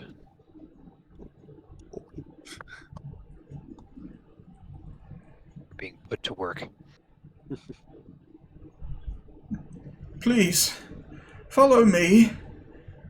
We will lay the Burgomaster to a proper rest. He was, after all, beloved by all here.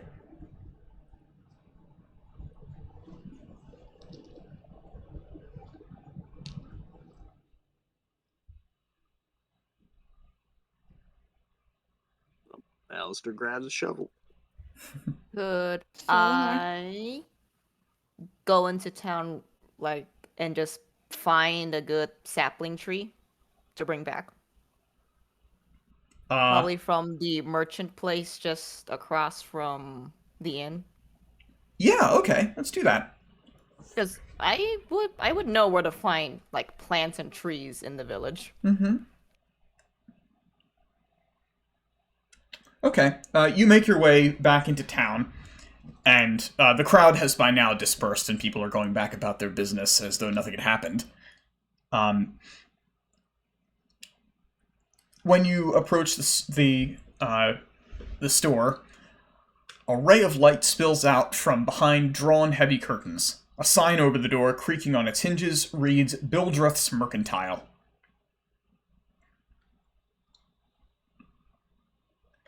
When you walk in, you see that the store is fairly well stocked. Periwimple is standing near the back of the store, loading some stuff out of a large crate and onto some shelves. When you walk in, he turns to you and smiles brightly. Hello, friend. Hello. Hello.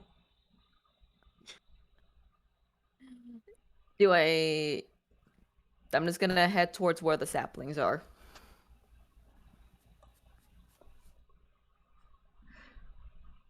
It's like I just need to figure out, I need to figure out what their relationship is. Oh, yeah. Periwimple shouts, and it's really loud, by the way. Uncle! We have customer! He turns back to you and says, Hello! Hello.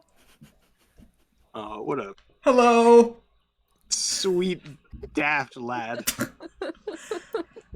Periwimple's Uncle Bildreth opens the door from the stockroom and walks back into the main room.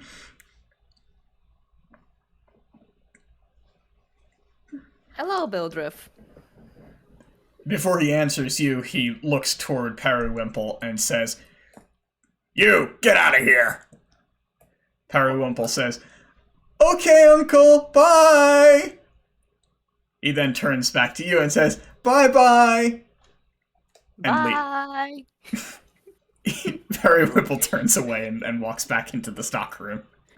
Oh, you sweet summer child. Yeah, what do you want? I'm just here to buy a sapling. A what? Little tree. Tree? Yes. He looks through his shelves idly. Where do we got that? Oh, here it is. He reaches out and pulls a sapling from the shelf. He drops it onto the sales counter, and the little ceramic pot that it's in cracks. Oh no. Can I examine it to make sure it at least it looks healthy? How are you doing that? I'm assuming that I am a druid, so I'm relatively good at plants. Plus, No, I mean had a little physically, how are you examining it? Look at it, touch its leaves, feel the soil. Check for discoloration. Okay, make a nature check. Okay. Ooh, I don't think we have one of those yet. No. Oh, does that not exist? No, there is a nature. I'm just saying we just haven't haven't rolled done that yet. one. Oh, good, it does exist. Yay. Yeah. I'm not making shit up. Okay. It's a perfectly normal, healthy sapling. But when you touch it, Bildrith growls to you, "Look, don't touch! Unless you're gonna buy! I'll buy it. 5 Strahd marks!" You note that is utterly, exorbitantly ridiculous. This should be like a couple copper. Honestly, Vesper doesn't care at this point. She gives him the money and walks away. Pleasure doing business with you. Bye. Oh, In the same. You hear a muffled voice from the stockroom say, "Bye!" oh, Periwinkle. I love him. And I happily take the sapling. I'll be careful to like keep the ceramic pot from like cracking even further. I'm just gonna head back to the chapel. When you return, you find that the others, including Donovich, have moved to the churchyard and have begun digging a modest grave for the former Burgomaster.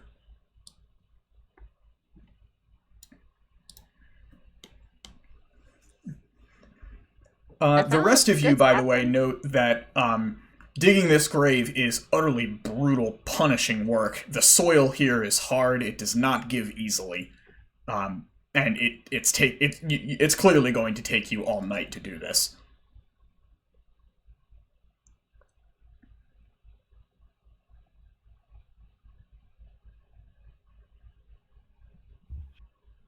Wow. Well, we were going to stay here till the morning anyway.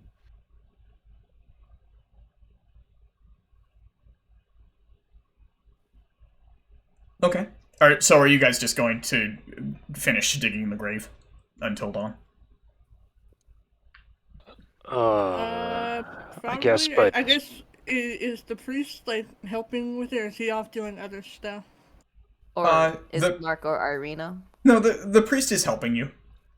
He's not contributing very much because he's like an old man and is terribly out of shape.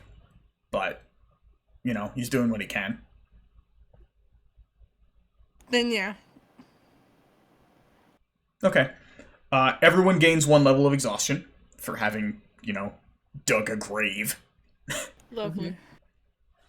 Okay. As it approaches midnight, the mists of Barovia begin to close in around the cemetery. I should have set up a alarm. Oh well.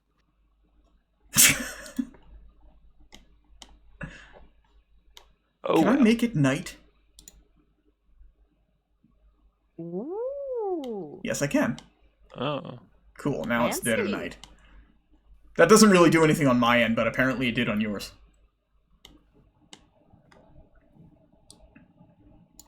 Yeah, everything got darker tone, so it definitely feels more nightimey. Mm-hmm. Let me actually be in there. Yeah. And help with the grave digging. Eh.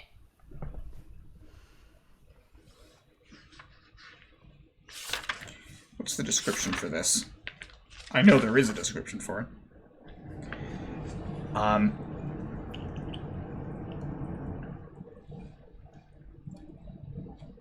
As midnight approaches, Donovich returns to the chapel, and a few moments later, you hear the tolling of the bell.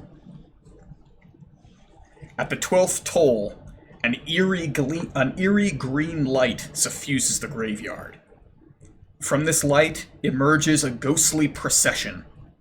Wavering images of dowdy women toting greatswords, woodwise men with slender bows, dwarves with glittering axes, and archaically dressed mages with beards and strange pointed hats, all these and more march forth from the graveyard, their numbers growing by the second.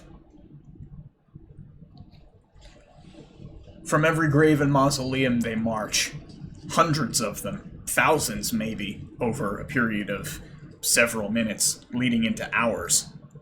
They march outward from the graveyard, out of the gates, and form a glowing, ghostly procession that worms its way up the hills and toward Castle Ravenloft.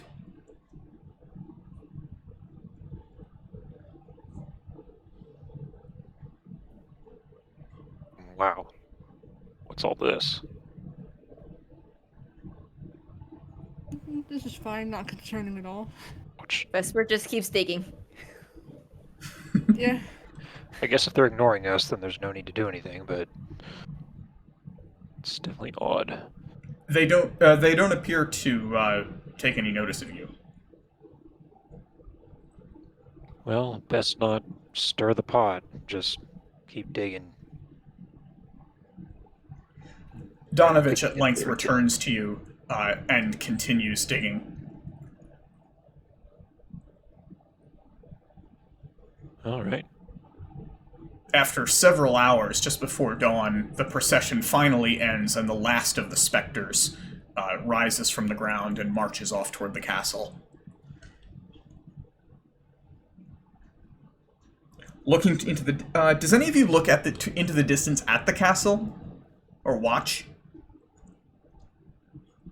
I could do that. Okay, make a perception check. Yeah, I mentioned. Yeah, go the Vesper go ahead, but I mean, I meant we would look, or at least I would have looked long enough to like see what they were doing before going back to digging. Perception.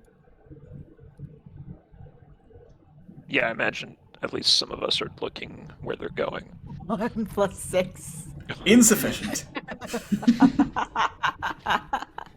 You could see them move off in the direction of the castle. That's it. They sure went that away. I got distracted by the tree.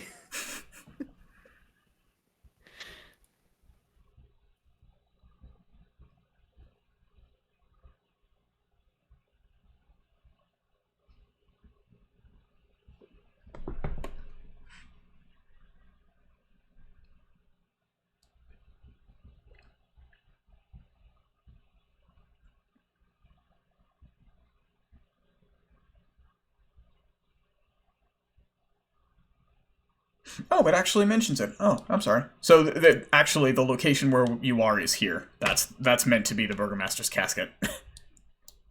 Oh, I didn't realize that was supposed to be actually on the map. Oh. Ah. It is fancy. It doesn't actually matter all that much. Mhm. but now we know for sure.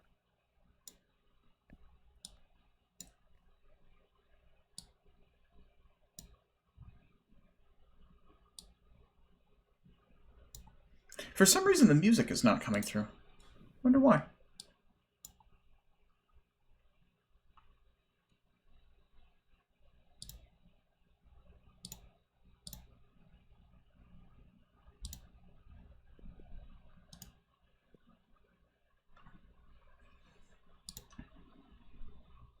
Oh, because it's muted. That would help. be yep. Oh. Now that we have the music back, I'm going to take a quick break, okay? Okay.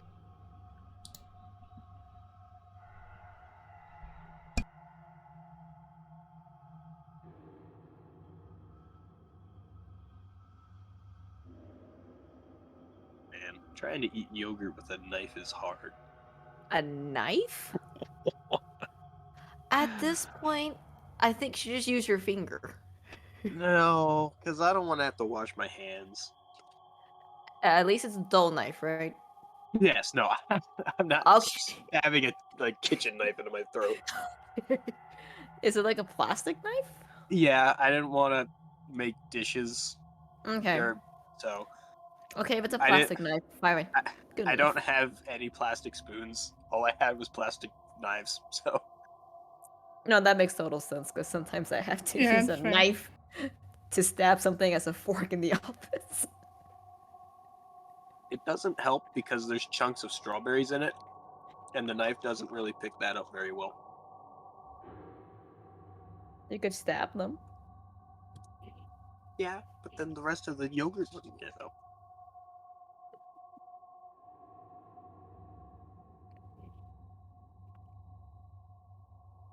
Also, I can't believe I paid 5 gold coins for a tiny tree.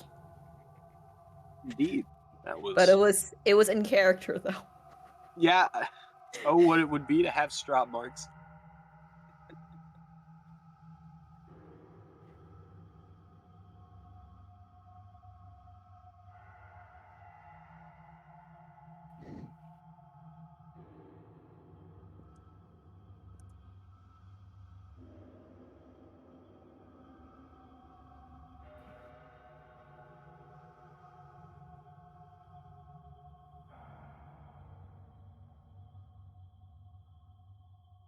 Okay, I'm back now. Welcome back.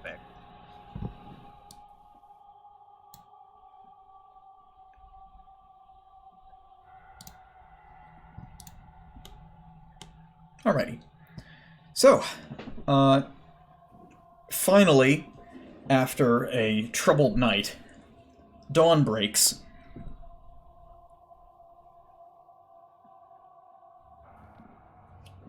And we didn't And- hear any signs of werewolves during all that, right? No. Okay. Interesting. As dawn breaks, Ismark and Irina lower their father's casket into the hole that you've dug, and Donovich says a prayer. Something to the effect of, "May the light of the morning Lord guide his soul to its rightful place. In radiance, may we all find solace." I was expecting victory like Darkest Dungeon. That wasn't deliberate, but I realized halfway through saying it what it sounded like.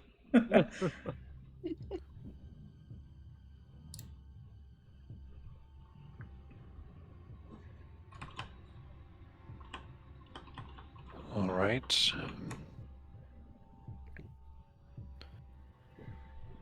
And I will because I would have made like a tiny little hole on the side during the night to put the sapling in. Mm-hmm. So I will do so.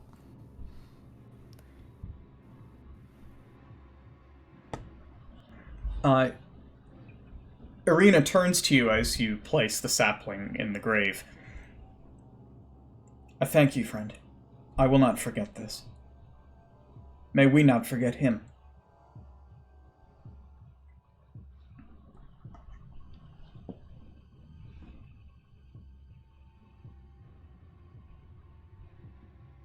It's always hard to lose a loved one, but you just gotta remember them and the good times you've had with them.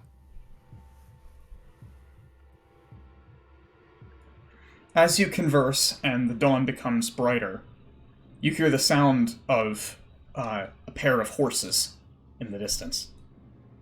Oh, who can afford horses here? Well, you can, for one. Oh. Alright. Anyway, Guess we'll find out. as the sound becomes louder, you can discern the rolling of the wheels of the carriage. The carriage comes to a halt in front of the gates of the graveyard. The carriage is there's a description of it. One moment. I forgot that is an actual thing.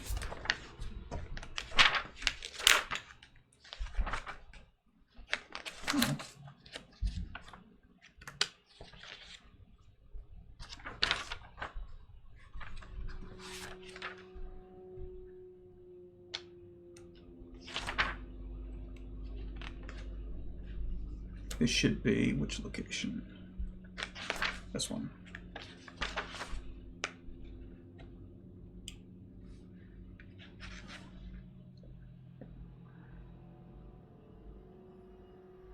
That's not as nice a description as I would have wanted. It says, a large black carriage drawn by 2 black horses. The horses snort puffs of steamy breath into the chill air. As it comes to a halt, the side door of the carriage swings open silently, and the driver, a grave-looking elf in well-appointed noble robes, steps down and slowly strides up to the gate, holding a beautiful-looking bouquet of flowers. It's a bouquet of white lilies, which the driver receives from the passenger of the carriage and brings up to the gates. What do you guys do? Well, I mean, I assume this is for the siblings, Yeah. but, I mean, I don't think they're a threat or anything like that, so I don't see a reason to do anything right now, unless... Yeah, I'm kind of stand here. I am surprised that elf is the first one I've seen here. But other than that, yeah, no, just it's a cart.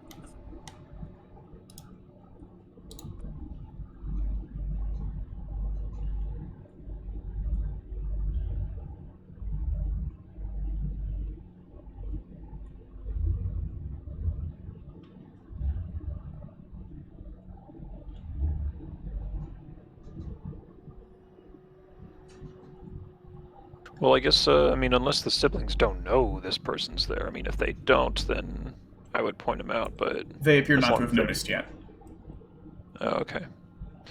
Then I'll ask them, is this a family friend of yours?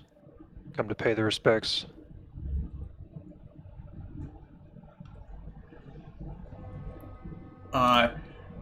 Ismark simply whispers to you, "Keep your distance." Oh. Irina, on the other hand, ignores him and walks out to the gate to greet the elf. These two Oh, don't agree on no. anything. The elf says to her, "My condolence for your loss. Please excuse the interruption, but news has spread that your home has been under constant siege by beasts from the woods. With this constant threat here in the village, my lord has become concerned for your safety, and so I am here to escort you with my lord back to Castle Ravenloft. The wolves and horrors of the outside world will not threaten you here. I will wait for you at the carriage." The elf turns and returns to the gentleman standing at the gate.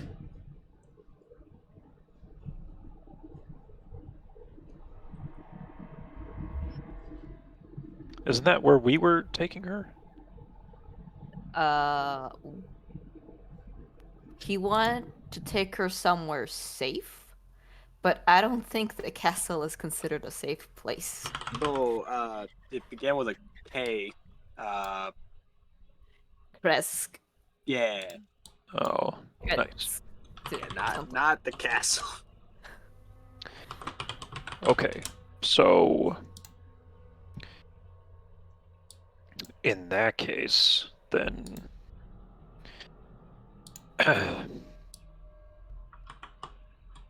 Might as well put him on the map. is Ismar still talking to, or what's her name? Irina. Is Irina still talking to this Elrond? He does kind of look like Elrond, doesn't he? A little. Yeah. Don't make me do that impression. I can't do Hugo Weaving. He's hard to do. So she's still talking to him. Yes. Okay, then I will not talk to her yet. I thought he was like either giving me a pair of specs or trying to win her affections or something. Irina, cast the flowers into the fire. Destroy them.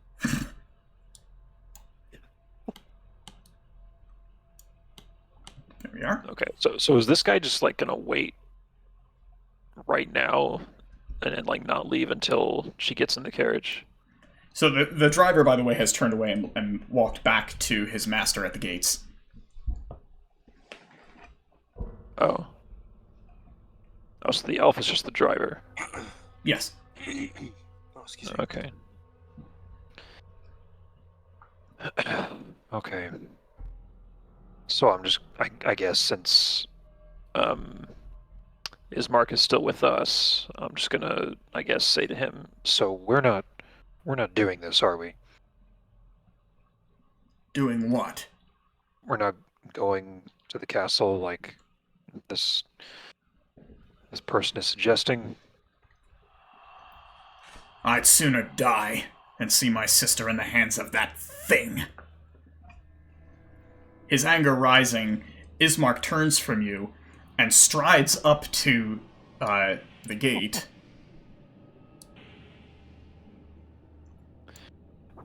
As a half elf, I'm a little nervous he called an elf a thing. But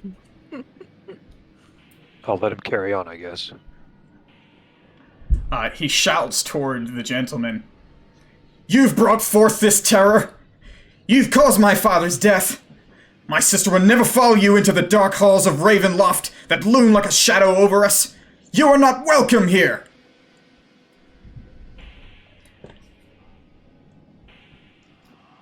Irina reaches out to hold him back, but Ismark is not swayed. He pulls out his dagger and, in a screaming rage, charges toward the gentleman at the gate. When Ismark is halfway there, the gentleman raises his hand and ever so slightly makes a sign in the air. Ismark falls to the ground, dropping the knife, and begins howling and rolling around on the ground. He screams out, "Get them off me! Help! Get these spiders off me!" You see no spiders, yet the pain and terror on Ismark's face suggests he believes he is being swarmed by them. What do you guys do?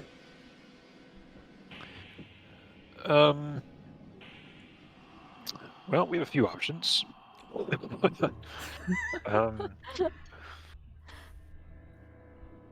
guess there's no point in using detect magic because I know he's magical now. But I don't have any sort of magic that can break the illusion, I don't think. Let me see. Nothing for me. Yeah, I don't have anything that actually, like, dispels stuff. So, I won't be of much use to him immediately. But I guess we can try telling the driver to release him from the spell and maybe try holding him back so that he's more willing to dispel it. That'd be my suggestion. Okay. What's the rest of you but think? I don't know if I'm strong enough to do that by myself, because his sister couldn't hold him back, and I'm probably not much stronger than her, if at all.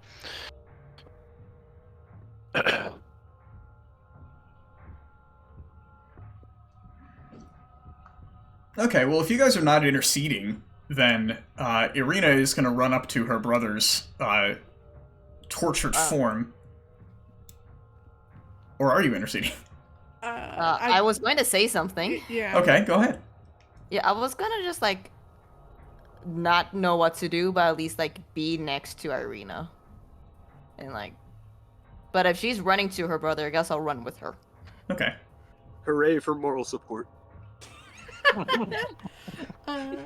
We You bonded tell him over a off, tree. Irina. We bonded over a tree. Tell him you're a strong, independent woman who don't need no man.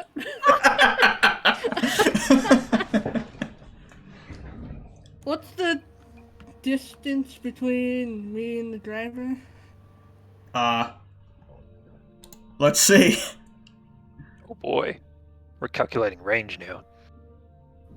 He's just gonna shoot the man. About 60 feet.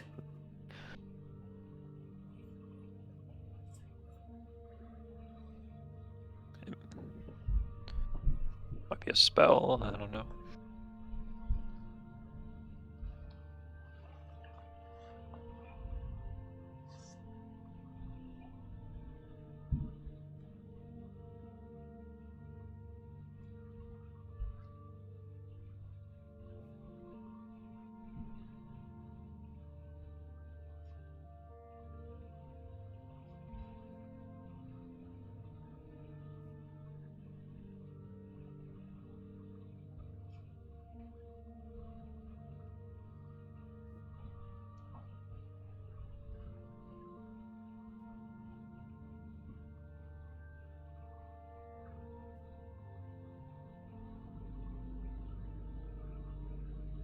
Yeah, but I'm debating shooting because as far as she knows, like, she doesn't know if it's a I don't think she knows enough to know about concentration that well, but she figured if she shoots him, it would break the spell.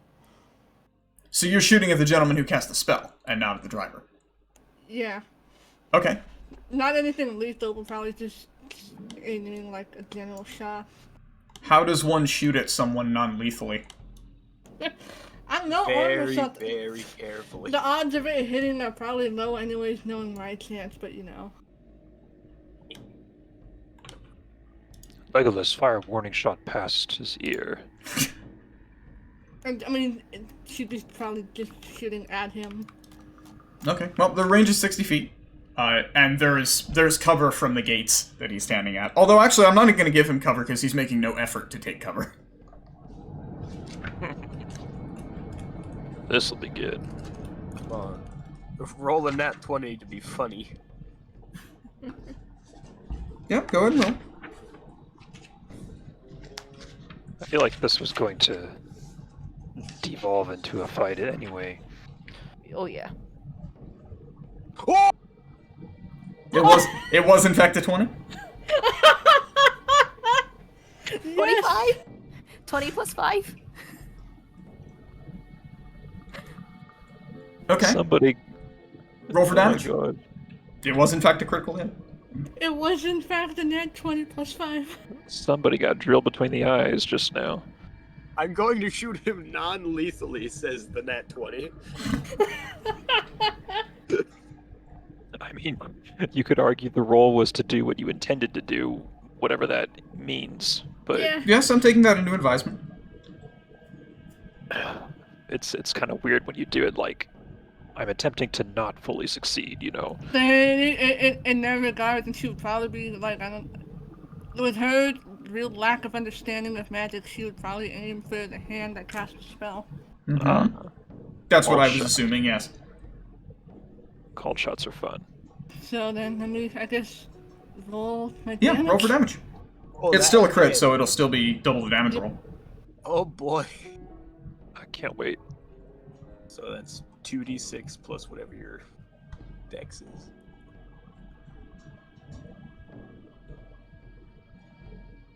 If we had to get 120 today, I'm glad it was that one. I would agree. Roll twice, right? Yes. Doubles the damage dice, but not the bonus. I fix. Yeah. There.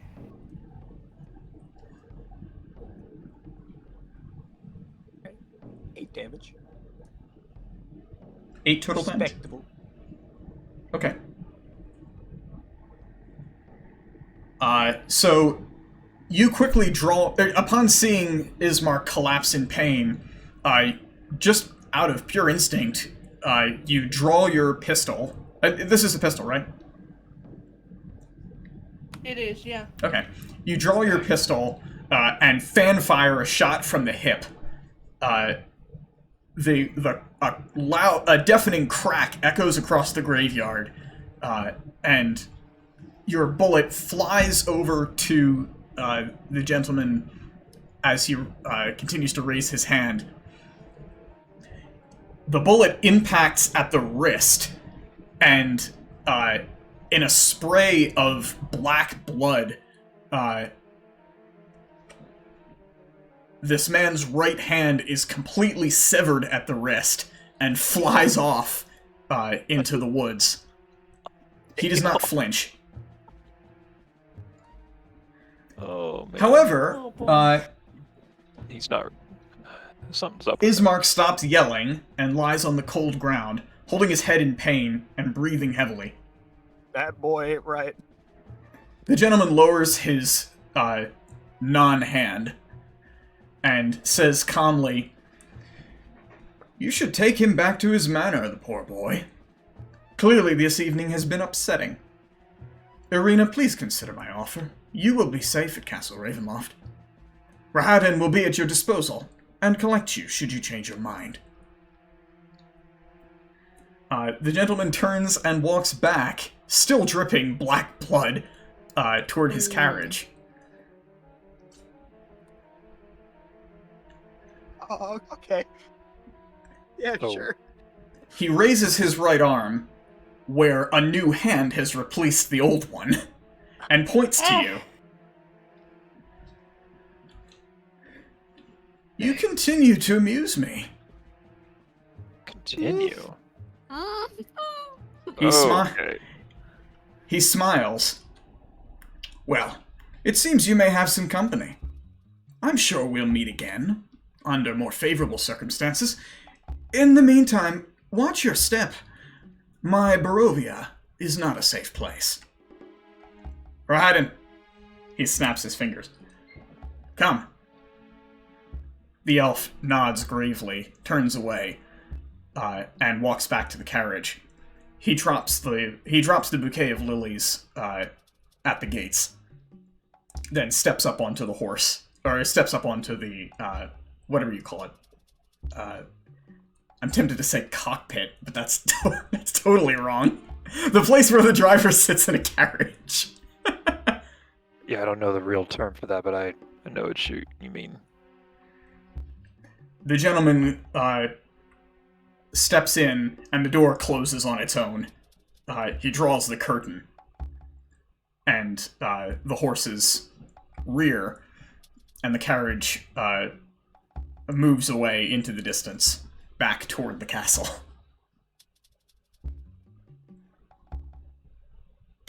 Well, that was a neat party trick.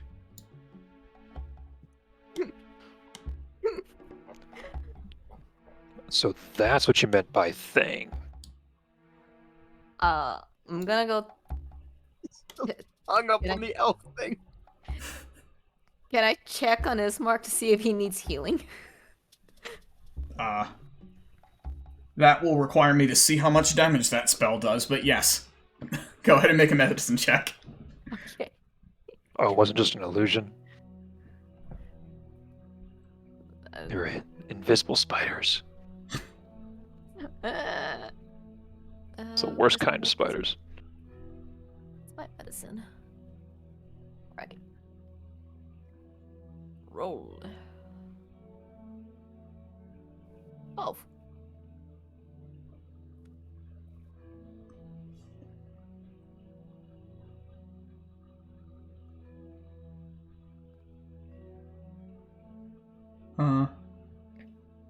he is uninjured. Although he has a terrible migraine.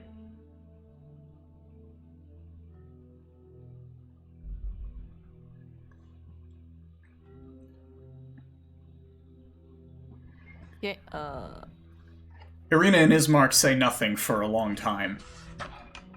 Finally, Irina breaks the silence. I think you're right, brother. I cannot stay here. We're not safe. None of us is safe. But we also can't go with whatever that was.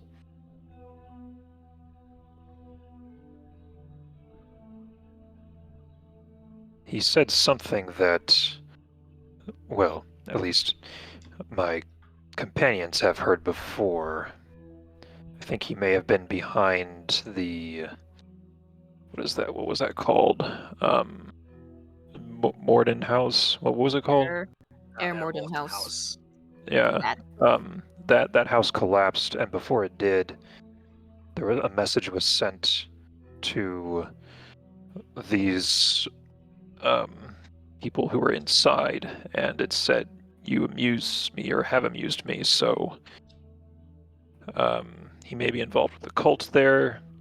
I'm sure this is all just very obvious information to you if you know what he is, but that's what we found, or what they found. So we're not going with him.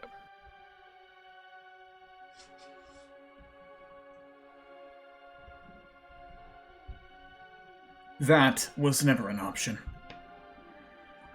Our only hope is to find a place that he cannot reach.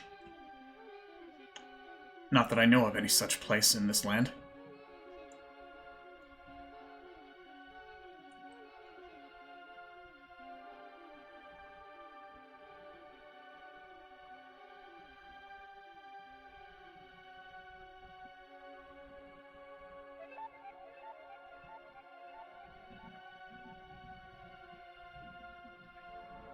Well, will you be staying here as you originally planned, Ismark, or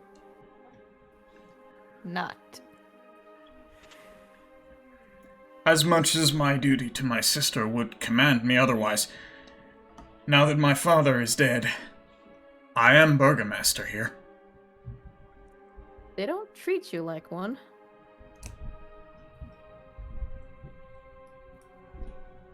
Such is the responsibility of the Burgomaster. It matters not whether they approve. I have a duty to them nonetheless. I fear I cannot leave. Okay, Not unless so we you wish stay to here. see all of this town go the way of this church. You hear the scream again distantly.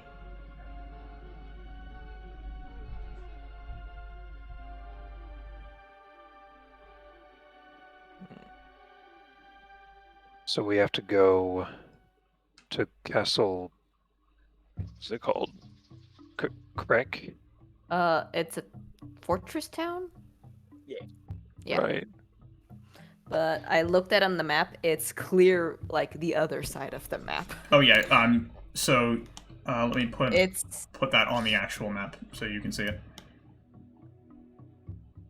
Because I'm looking at the map on the side, and it's like... Come on. Here.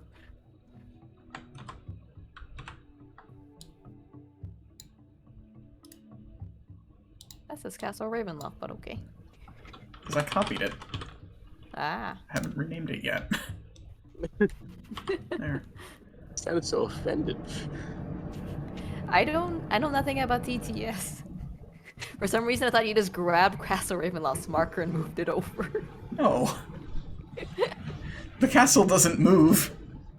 Let's take Castle Ravenloft. It's Strahd's and push castle, it not somewhere Hal's else. castle. Imagine if it was Strahd's moving castle. That would be No. horrific. It's not. He just shows up every time. Imagine if Castle Ravenloft just followed you around throughout the adventure. With Strahd just constantly standing up there saying, "Hey, want to come visit? We've got snacks." Teach you this lesson, old man. He's just like, you want to take up my offer now? How about now? Don't about worry. now? Anybody need a castle? Got one right here. Like, you don't have to camp. I've got guest beds. God, everywhere system. I've got wine. Dude, I have 60 bedrooms here, and none of them are occupied. Yeah, Irina, I'm just up here if you change your mind. It's cobweb free. Mostly.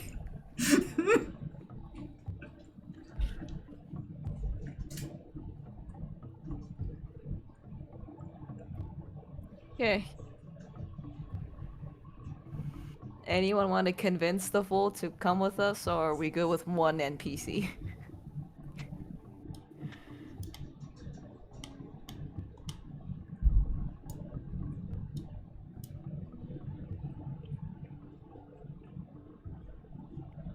He seems committed to staying here, and I'm not going to necessarily stop him. Yep. Vesper's not So- going to. Yeah, You made it Alistair pretty clear. understands the weight of command, so.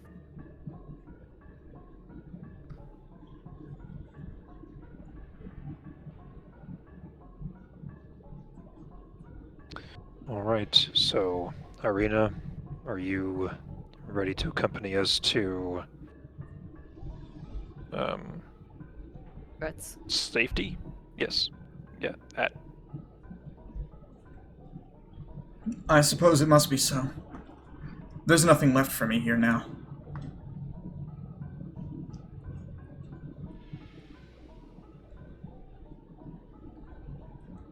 Okay, let's hope we're safe on the road. Before we leave, I would like to address one thing. Everyone else hears the screaming, right? It's not just Janora and I. Oh, I've been ignoring that. You guys hear it too? I find it very unnerving, especially after that last encounter. Ismark and Yeah. Arena look toward each other and shrug.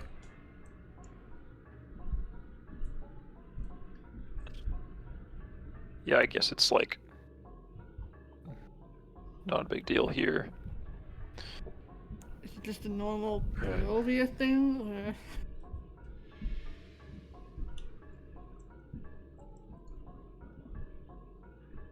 Ismark interjects. I don't know where it comes from, but it's been so ever since his son left.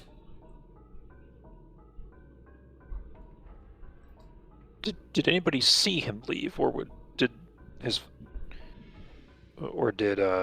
Donovich just say his son left? Oh yes, my father did his best to convince him otherwise, but he couldn't be swayed. Okay, because This was a year or so ago. This strange man from foreign parts, unknown, convinced a group of our best soldiers to escort him to the castle. Doru among them. They never returned. I can only wonder what became of them. well, apparently now he's just a screaming voice. I can tell you, nothing that enters that place, he points up toward the castle, comes back. Or at least, comes back the same.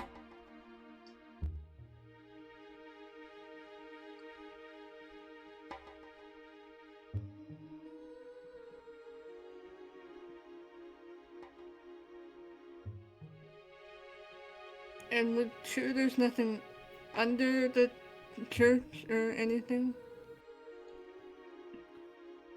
Maybe a crypt.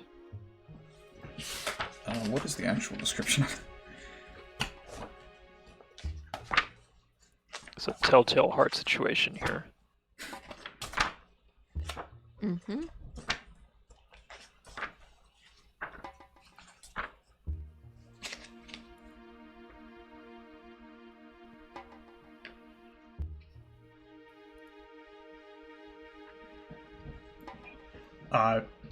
Irina remarks, "At one time the church had an undercroft. I know not if it's still occupied. It may have fallen into disrepair since the church is degraded."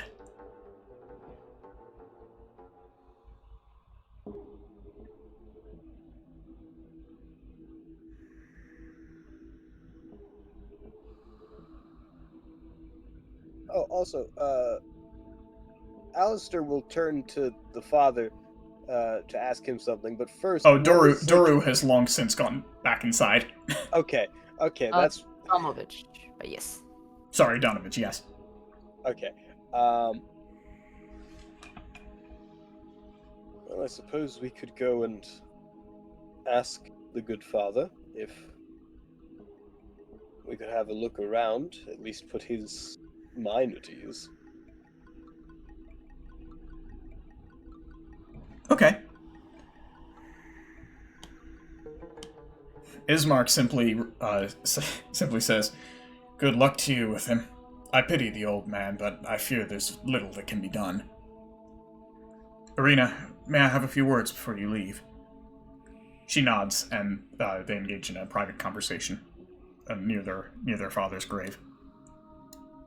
That's my cue to leave. The rest of you take this opportunity to head back into the church, where you find Donovich at the altar once again, kneeling in prayer.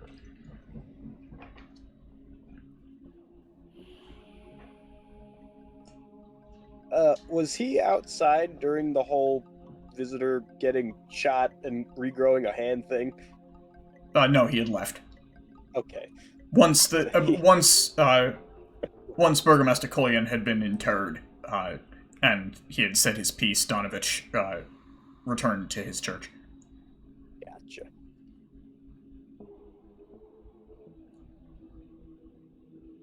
He appears to have taken no notice of the shooting that just happened. Although seems very in his head. it's impossible that he wouldn't have heard it.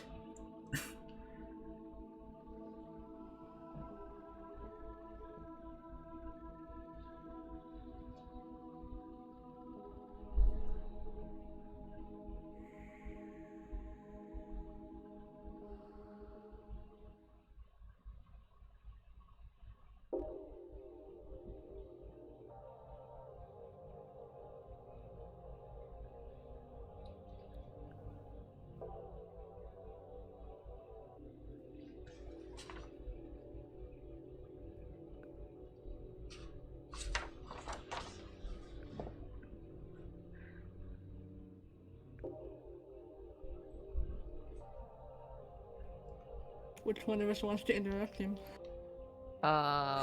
Vesper doesn't care about the screaming, so not her.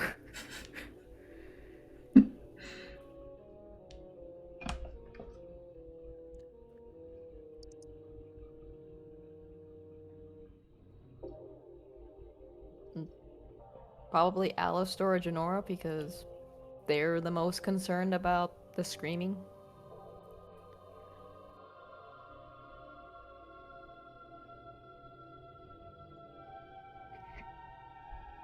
I mean, it's worth investigating. I just don't know if this guy will be much help. He seems out of it. But if you want to stay and interview him, that's fine with me. Yeah, I just didn't want to initiate because I know I've been doing a lot of the front-loaded RP Can session. we look around the church? Like, what do we see? Okay. Where are you going in the church? There are 4 other rooms. The doors are not locked, and some are simply ajar. There's a door here that leads to Donovich's office. There are 2 bedrooms here, and then there's another room that's strewn with random crap, rubble here. Storage room of some description. Looks like a trapdoor there. Right here with the chains. Yes. I feel like if we start snooping, Domovich is going to freak out. Perhaps, although he didn't freak out at anything else so far, but I mean, even if he did, maybe it'd be Then one of okay. us can try distracting him if he starts like losing his shit. Yeah, why don't you be like Citadel DLC and distract the guards while we hack all the stuff.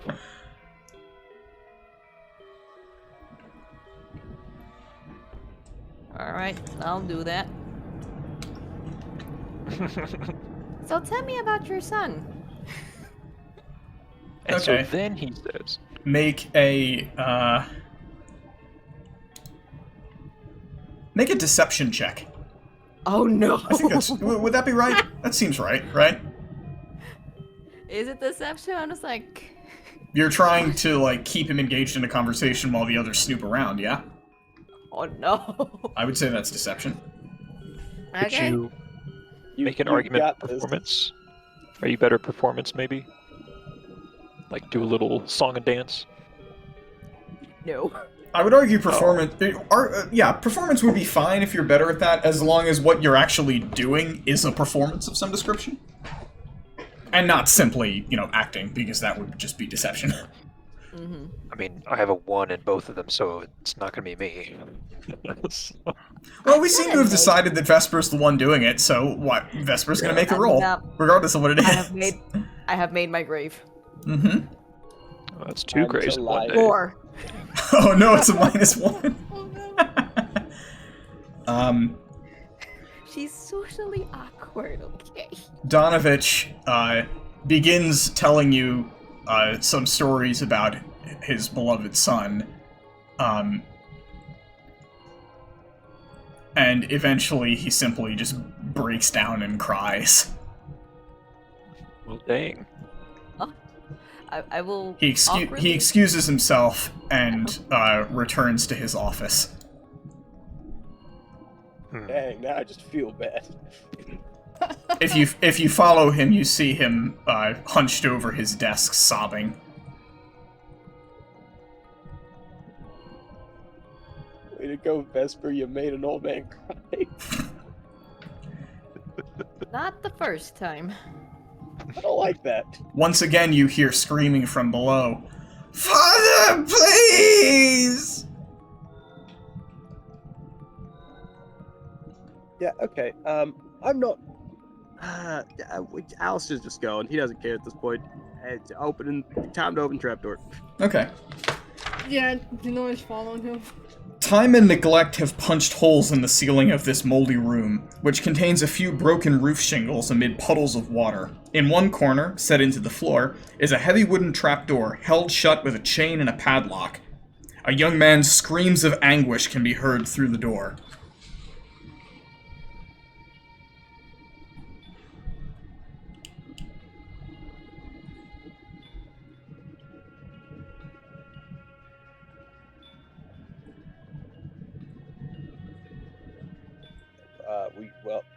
Alistair's going in if it's unlocked.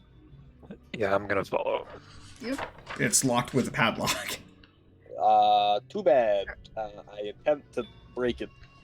How? Can I try picking the lock? Wait, yeah, I'm an idiot. I have thieves' tools.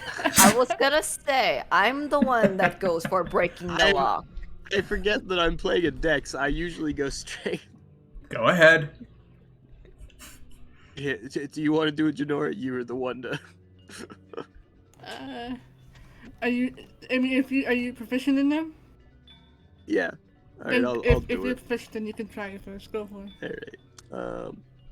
That's a dex check. So with proficiency. Although the last time we tried this, it didn't end well. 13. You're not able to pick the lock. Son of, it's the goddamn cultist place all over again. I wordlessly hand you a crowbar, just in case. Oh, what is this party with locks? Alright, well, I'll let Janora attempt it to Alright, avoid let's the go. smashing first. God. If it happens, just time it with the screaming. He might not notice. That's an interesting plan. Yeah, it could work. I swear to God. Okay. Wait, what did you roll? Also Exact 13. same. Why Uh-oh. why have we been forsaken by the lost gods? Because Oswin's not here, obviously. The one time we actually need the sledgehammer. Does he have a sledgehammer? You know, does. I have heard that song twice today. When I was driving back from Jersey, toward the end of the trip, I put on So, and I listened to Sledgehammer. And then, while I was watching the Dodgers game, their organist Dieter Rule played that song. So I've had double Sledgehammer today. Wow. Could have had 3 if we had it right now. I'd rather not have my stream, like, immediately annihilated. Are you sure? Oh, no, I meant, like, in-game sledgehammer in our possession. So, let me see what I have. I don't have thieves' tools. And it's just a dex check, that's all it is? Or is Well, it you can't sleight of attempt it hand? if you don't have thieves' tools. Tool checks you can't attempt unless you have the proficiency. Yeah. And the tool. Well, then I guess I can't do that. I don't seem to have any items that, except for the crowbar. But what's her name? Already, what's Sabine's character? I can't remember Vesper. all these people. Vesper, yeah, Vesper already had one. So I don't have anything extra. Well, I guess we're doing the smashy schmashy. I guess time it with the scream and hope. I'm picturing that scene in Last Crusade where they break into the crypt in the library, and like the sound of them smashing the floor coincides with the guy stamping the book, and then he just like puts the stamp to the side.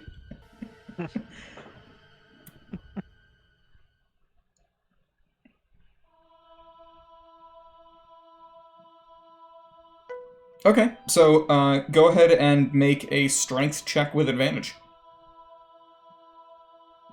Advantage. Well, it's not me. I'm not the strong one here. Oh yeah, who did you give the crowbar to again, Vesper? You. Oh, well, alright. Mhm. What's my strength again? My strength's not the greatest, but next level up, it will.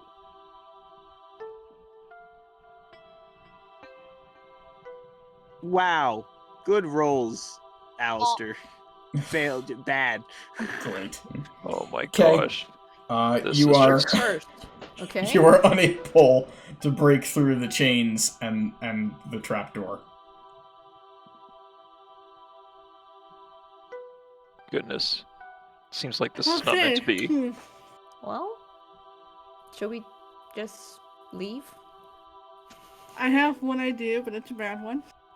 What is it? I am proficient in sleight of hand. Oh. Oh no. What are you planning? Oh, something that's gonna get us kicked out, probably.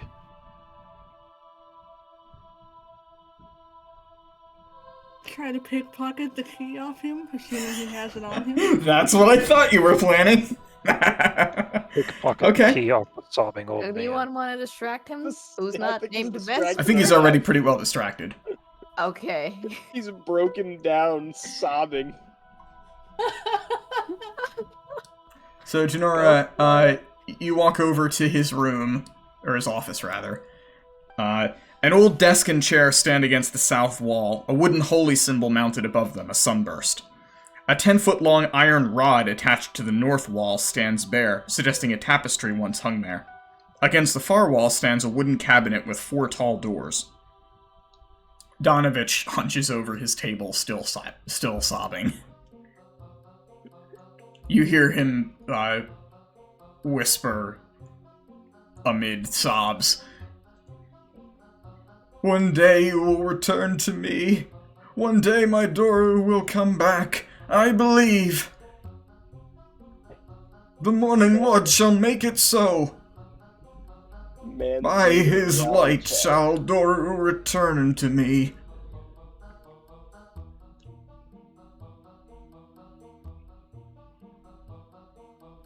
Dang.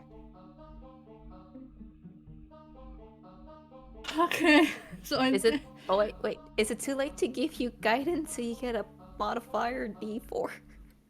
You can't give guidance unless you're with her, because it's a touch spell. Yeah. Okay, never mind. I'm gonna stay far away. Oh, you're casting a spell. So I guess I'll try to sneak up and pickpocket. I can't okay. wait for us to roll a 3. Make a sleight of hand check. The Oh my only thing goodness. you got right was that pistol roll. I suppose actually you'll need to sneak up to him first, so make a stealth check. Well, we can. Is your stealth and sleight of hand the same modifier? Because it's the same. Well, there's no way that his passive perception is 23. So yes, you easily walk up to him. Go ahead and roll for sleight of hand. Sometimes forgets these things need to be separate rolls. Okay, good. Whoa. 19. Okay. Did I You. like you tonight? So what does he have on him?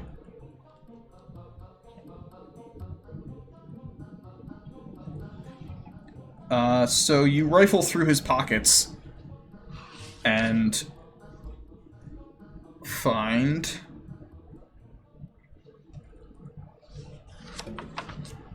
he's carrying a candle, a prayer book called Hymns to the Dawn,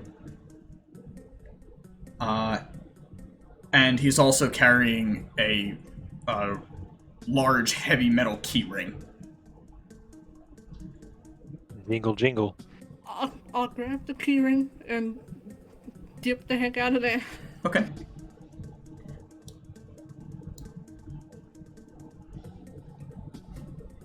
The book actually says Donovich lost the key to the padlock, but I don't want to be that mean to you.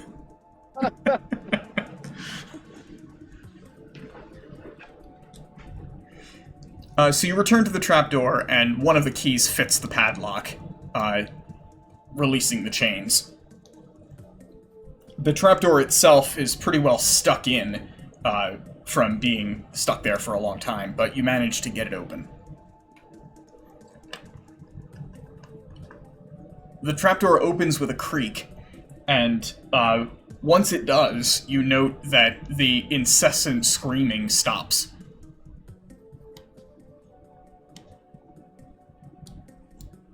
Hmm.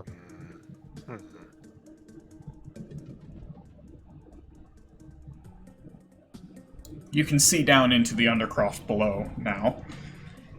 The church's undercroft has rough-hewn walls and a floor made of damp clay and earth. Rotting wooden pillars strain under the weight of the wooden ceiling. Candlelight from the chapel above slips through the cracks, allowing you to glimpse a gaunt shape in the far corner. I'm going to, as long as I am still allowed to do this, detect magic.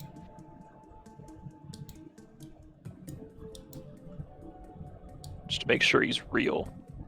Or... Oh,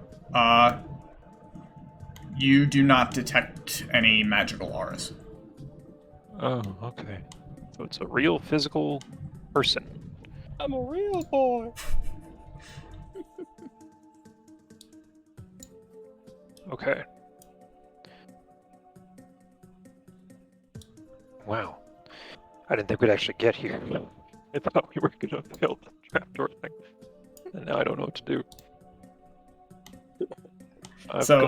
Because it's funny, I definitely need to put up an image of what this guy looks like. I love this picture. Oh, What the wow. Are those Oh, boy. fangs? Why does he remind me of Gollum? Just Gollum made that exact face. Oh, He's got fangs. Like, he's not... Oh, so he's probably a supernatural being now? Once again, that boy ain't right. No. Well, I mean, So what are you guys gonna do? inside the Undercroft. Okay. So you climb down into the Undercroft and see the hideous figure of a young man hunched against the wall in the back corner of the room. You hear him hiss, "I can smell your blood!" I ready my staff. As he hisses, you note fangs in his jaw, in his teeth. Right. This will go well. Stay back! I'm gonna turn to Alistair again and be like, is this normal behavior for a werewolf? Not that I've ever seen. They don't usually crave blood. This is more of a vampire or dampire situation, if I were to guess. Well, I don't think we can reunite the two. Neither of them are in a condition for that. I don't think. Is there anything else around this chamber? Or is it like are The room remains is filled with broken refuse and rats. okay.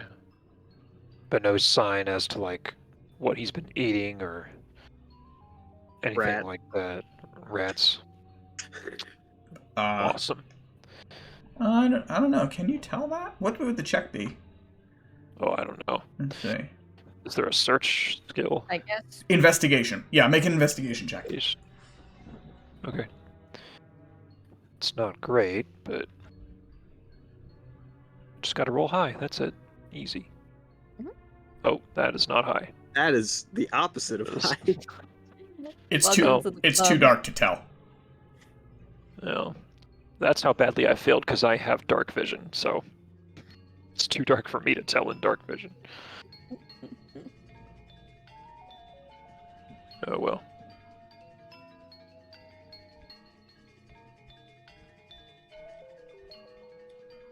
Okay, so I see nothing. I guess I'm not approaching this guy right now at all. In fact, I am Yeah. making sure that my path to the exit is clear. Alistair is. He's dealt with things like this before. I'll go to back Alistair up, but not like. Same, but I'm long range, so I'm back here. Your name wouldn't be Doru, would it? It was. Of course. Tell me, when did this craving for blood begin? Stay away! Of course, not any useful information out of him. He scampers away into another corner. Make a perception check. Yeah, okay. Oh, that's the wrong side of the table. There we go. Nope. Nope. Not 43. God. No, not 433. Stop it. Oh, wow. Okay. 11. Yeah, you have lost sight of him. Well, Uh-oh. Uh-oh. Mm.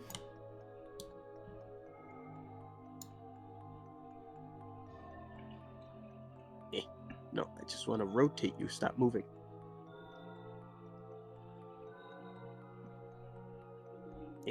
Go back.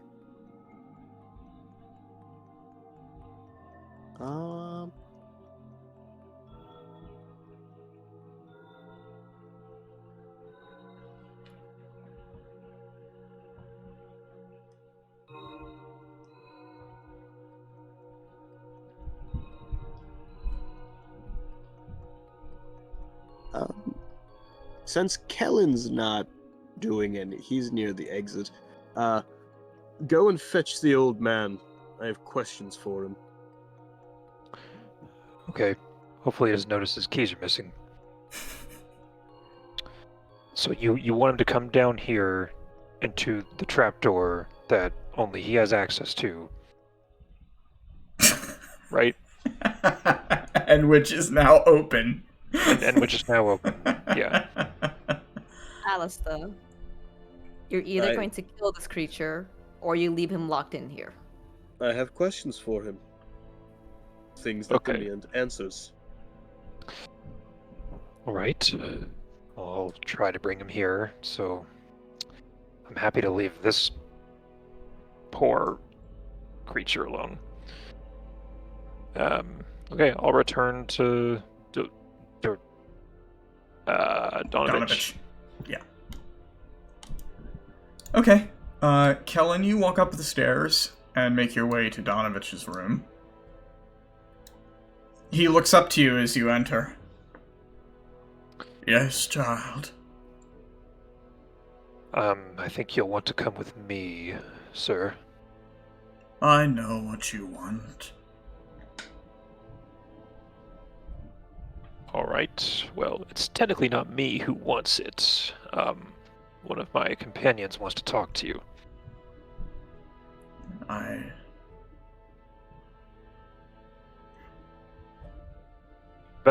almost given up hope. My faith has been tested. I understand. This is about... would you care to follow me? Please, sir, this way. I do not. I can't bear to look at him. To see what he's become. What that thing turned him into. Well, would you be more comfortable if we talk to you here instead, I guess? Here? You mean you let him out? No. Oh, No. thank the Morning Lord. I can't bear to imagine what would happen if he were to escape. Me either. It was only pure luck that I managed to keep him here.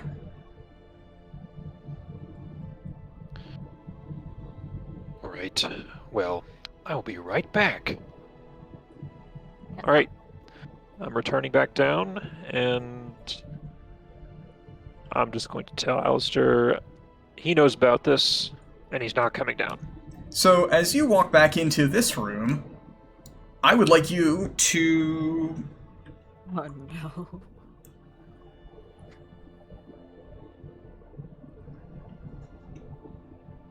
I would like you to make a dexterity saving throw. Okay. This can only go well. Dexterity... Okay, yeah, that's 4. All right. Oh, nice. 21. Ah, okay. Good job. So, your keen reflexes allow you to dodge out of the way as the creature bursts out of a corner, you could have sworn from the ceiling, and grasps at you, attempting to grab you, but you dodge out of the way. You stumble back into the corner near the trapdoor. Wait, what? So the trapdoor is closed, but he still popped out of somewhere? No, it's open. Oh, okay. So he just shot from underneath, okay. He hisses at you. Blood! Blood! Okay, yeah, I hear that. I'm going back up. Alright, I'm just gonna yell, get back up here! I'm going back up. Yeah. Going back up. Alrighty, well, before you guys do that, you're gonna need to actually roll for initiative. Fine. I'm stuck. I'm staying right here then. Where I was. dang. We should have guarded the door. Oh, they're still there. One sec. Need to remove them from the initiative. My intent is not to have them involved in this.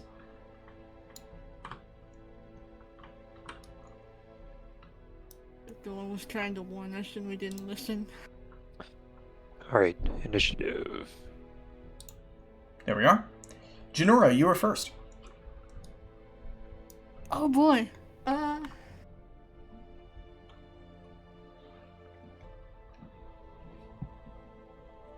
I got a 9 total initiative. Oh, size isn't in the thing. Yeah, Yeah. he's not in the list. Yeah. Oh, because not in the you're... list. Yeah, you're probably still in don't include an initiative because of last session. Oh. There we are. Now you are included, so I think if I advance it, you should be in it. Yes, actually, Kellen is first. You rolled a 23. No, that was my dexterity roll. I just now got a 9. No, you rolled a 23, because it shows that. There. It auto-rolls initiative. Oh, I rolled it myself. Okay. Never mind then. I mean, would you rather have the 9 than the 23? I'm good. I'm good. Okay. Well, so I get a bonus to my first attack in every fight, so I guess I'll try to hit him, but I mean, I don't want to kill him, but You can always choose for your attacks to be non-lethal. I could try to grapple him, but he seems pretty slippery. Yeah, you can try to restrain him if you want. I do have what do they call it? The manacles? Manacles, yeah. Ah, okay. So I can try to grapple him first. It's a dexterity roll. So grappling is a contested either strength or dexterity from both sides. Oh, So you okay, can then, choose to restrain him either with strength or with dex, up to you. Then I'm gonna choose strength because it's the same for me either way, and I assume he's more dexterous than strong. He seems kind of malnourished. So I'm going to do a opposed strength test. So, because my weapon's not drawn yet. Go ahead and roll for strength. It actually would be athletics if you're proficient Oh, in that. dang. That's a nat 20. Oh, wow. Okay. Athletics, I am proficient in. It doesn't matter. You restrain him anyway. So you're successful, and he's stunned by not having successfully grabbed you, and you take a moment to bull rush him. You knock him back to the wall and take hold of his hands. So now you've successfully got him in your grasp. What would you like to do? Book him, boys. Yeah, I don't know if I can get my manacles out to do this if I'm restraining him. That may be something for one of the others to do. So you're If just I'm going to allowed hold him to- there? Well, if I'm allowed to bind him, I will, but if I have to spend all my energy keeping him here, then I'll just shout you rolled a natural 20. I think that's probably enough to say, yeah, you're able to actually manacle him. I feel like that's a thing that actual cops do, right? Like, you grab handcuffs and, like, cuff the guy as you're trying to restrain him. Yeah, put him in a hold. That's at least a control. thing that I feel like you do in a movie. Yeah. I mean, yeah, they pin him and then they get their hands behind their backs and cuff him. So that's, I think, what I'll do. And that should hopefully keep him from grabbing people. He hisses at you and kicks at you for a moment as you fasten the manacles. But eventually he relents and slumps into a corner, wailing in sorrow. blood. I'm sorry. Oh, that was close. So, I guess we're out of combat now? Donovich, by the way, walks into the room as this happens. Yeah. He looks So- at you, and he looks at his son.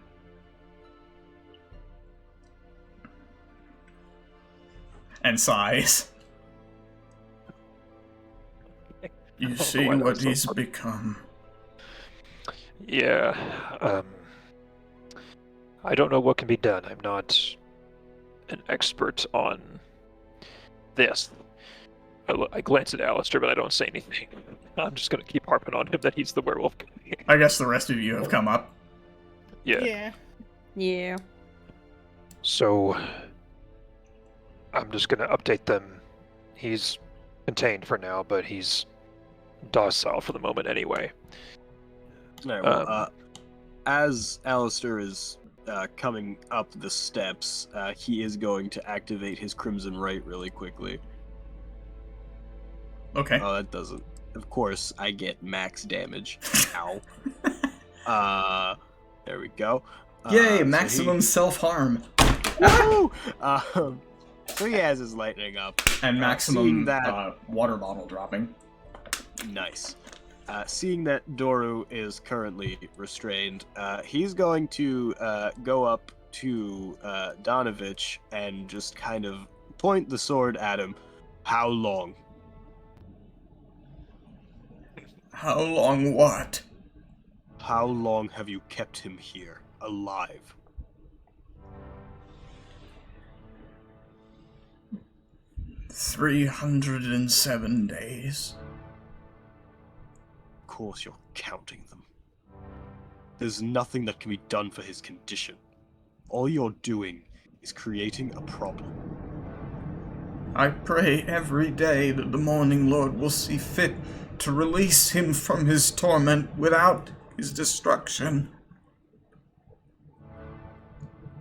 I With just all the- want him to live again. With all the horrors you've witnessed, surely you must know there is no coming back. I can't believe that. My faith is too strong. The Morning Lord will save him. Alistair will put the blade up to Doru's throat. This Please. is not a creature to be saved. The only solace for him is death. Please. No. No. Nothing but anything but that. Please. No. No. I was sloppy enough to almost let him escape. Do you know what could have happened if that I was allowed to happen? You keeping him here is just an excuse for something worse to happen further down the line. Please. Please let him live. Let him live. I'll do anything. He just kind of shakes his head at this point. I can't lose him again. There is no again. You've already lost him. I feel sorrow for you, I do, but at some point you need to face reality. He attempts to grab your sword away. Go ahead. Go ahead. Contest strength.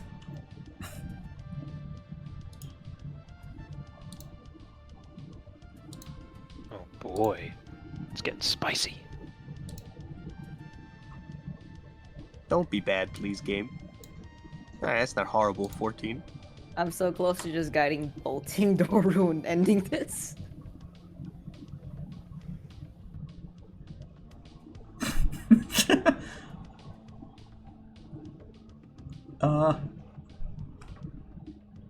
I'm gonna have him roll with disadvantage because he is overcome by sorrow and also a frail old man.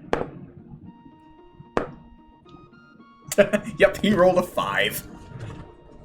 He grasps fecklessly at your sword arm, but fortunately, you're actually trained in using a sword, and you easily wrest it back from his grasp.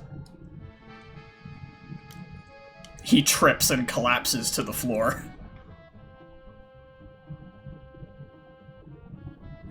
Well, this is a sorry state of affairs. Indeed. One I see fit to end. Once again, the only solace he can find now is in death. Avert your eyes if you wish. And at that, he's just gonna do the deed. In what way? Darrow, fuck's sake. Alistair, with, you know what, let me roll.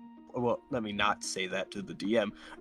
But with his knowledge of being a blood hunter and dealing with things, could he recognize what, Are you asking, does your character know, like, what vampire weaknesses are? No, not weaknesses, but does he recognize this as a vampire? Oh. Because I do have, where is it? It is my Hunter's Bane. I can roll a wisdom survival check to gain and recall information about the creatures. What does that apply to? Let's see. Fays, fiends, or undead. Vampires are in fact undead, so yes, you are welcome to roll that check if you want. Okie dokie.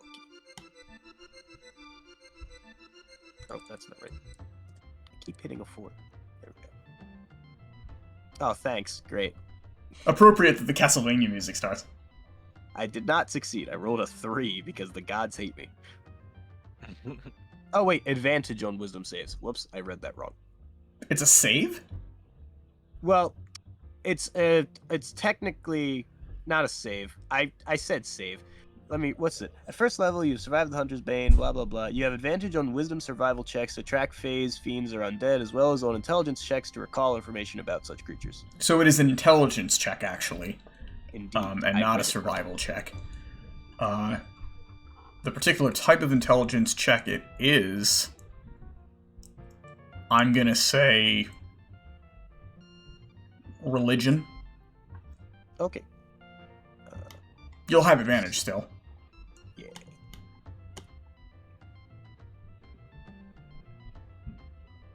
Wow. Literally. Oh, that was a 7. I thought it was a 1. Double Nat 20. So yeah, you are well versed in vampire lore. And you recognize that vampires have the following critical weaknesses. One is forbiddance. A vampire can't enter a residence without an invitation from one of the occupants. They are harmed by running water.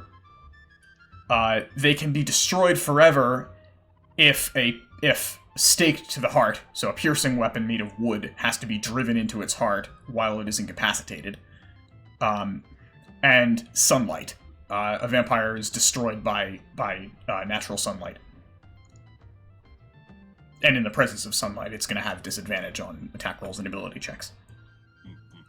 Yes, Redline, running water. That is, in fact, a traditional vampire weakness. D&D does not incorporate all of the traditional vampire weaknesses. Some of the other ones that are fun are garlic. People know about that. But my favorite one, and this is absolutely real, counting. So the Sesame Street count, that's based on actual vampire lore. Vampires compulsively must count things when they're faced with like repetitive objects, and so one of the things that one of the ways you can escape a vampire is by cutting open a bag of rice or something and having all of the grains of rice fall on the ground. The vampire will be forced compulsively to count all of them. Lol. Vampires suck! They're terrible monsters. They have, like, every weakness. If you weren't aware of this. D&D only chooses to include some of the less stupid ones. I still think running water is ridiculous. And, like, being let in is also ridiculous. Like, you do in fact have to invite a vampire in. To be fair, depending on the werewolf, water is a thing for them too. I think in the actual mythology, the way it works is like a vampire can't cross a river or something, or can't cross through a river. Yeah, and I think it's because both vampires and werewolves can track a lot of their folklore back to rabies. Oh, is that so? Yeah, at least that's where like the running water and some things come from. Okay. That wouldn't surprise me. But yeah, vampire lore is hilarious. They are awful monsters. You just put the ridiculous thought of Edward Cullen counting grains of rice into my head. That's why he's so good in biology class. He like has to compulsively count all of the chromosomes within the cells. He does instant karyotypes. Jeez. I will credit Stephanie Meyer this. She at least doesn't include that kind of shit for her vampires. Like, her vampire stuff is ridiculous, but at least it's not, like, that level of, like, insipid.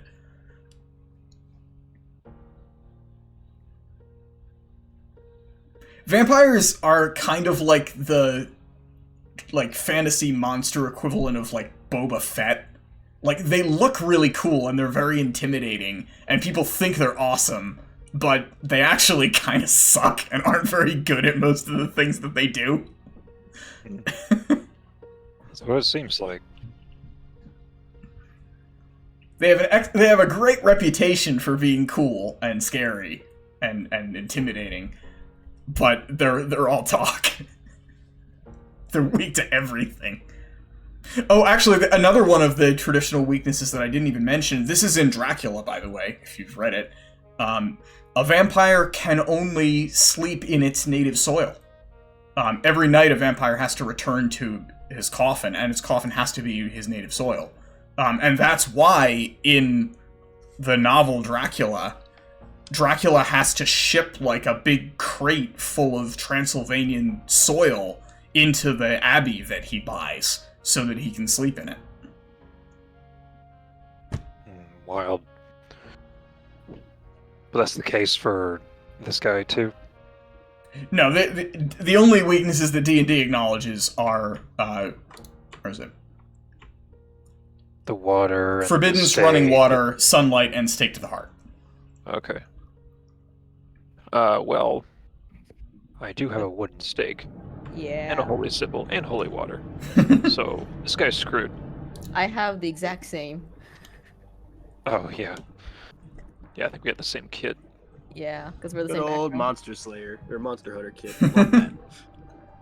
Or we just escort them outside where it's kind of sunlight. Well, no, it's Barovia, remember? Yeah. There's still sun. Just Seattle weather. That is incorrect. It does not count as sun. The outside light in Barovia is bright light, but it is not sunlight. Dang it. What the heck? Alright. Okay, so Wooden stake time? Mm-hmm.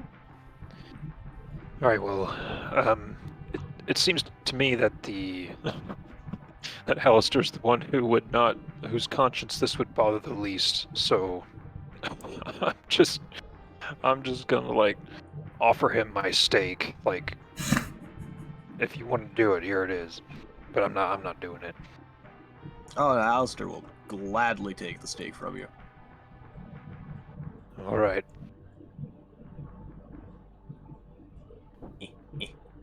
I will go to comfort/restrain Donovich so that he doesn't get staked himself. Oh, you don't have to worry about that. He's, like, on the ground in a heap, sobbing again. Then I'll just awkwardly. He's pat pretty him. well resigned to what's about to happen. Well, that's progress.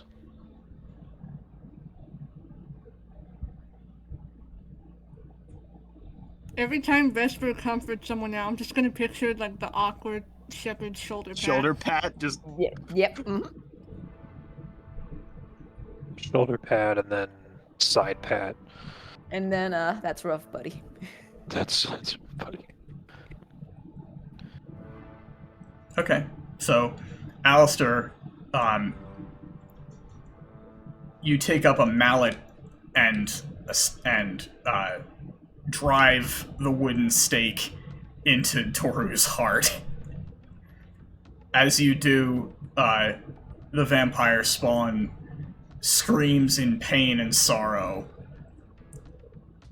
Every time you pound it in, you hear him shriek, "Father! Please help me!" Until finally the stake reaches his heart, and what light remains vanishes from his eyes, and he lies still. Dang. You know, a stake to the heart is lethal for anybody, I would imagine. But... well, that sucks. The party loses inspiration.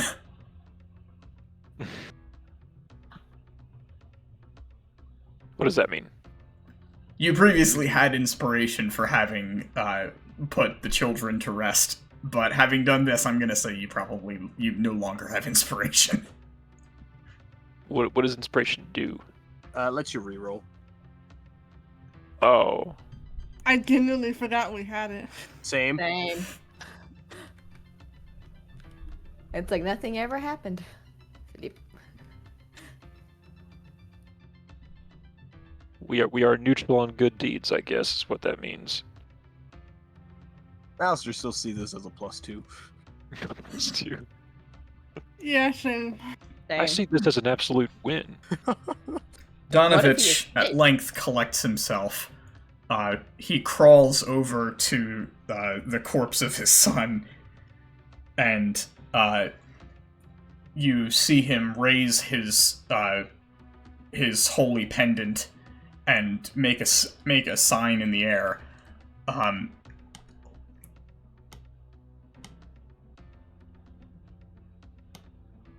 gonna have Vesper make a religion check. Okay, let me check. Religion. Yeah.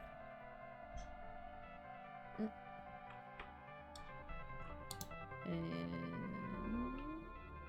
Yo, my roll sucked tonight. You can tell that he cast a spell, but you can't tell what spell he cast. In any case, it doesn't seem to have done anything. He mumbles, "Please leave this place." Before Alistair does so,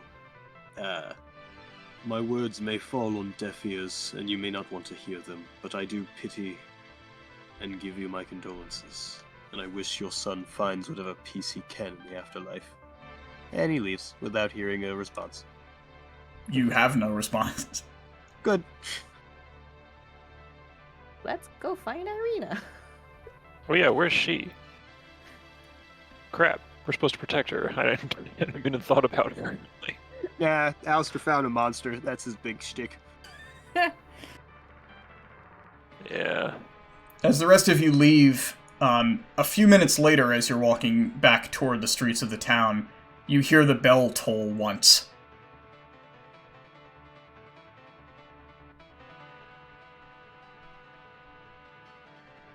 Oh, that's probably Donovich doing that, I guess.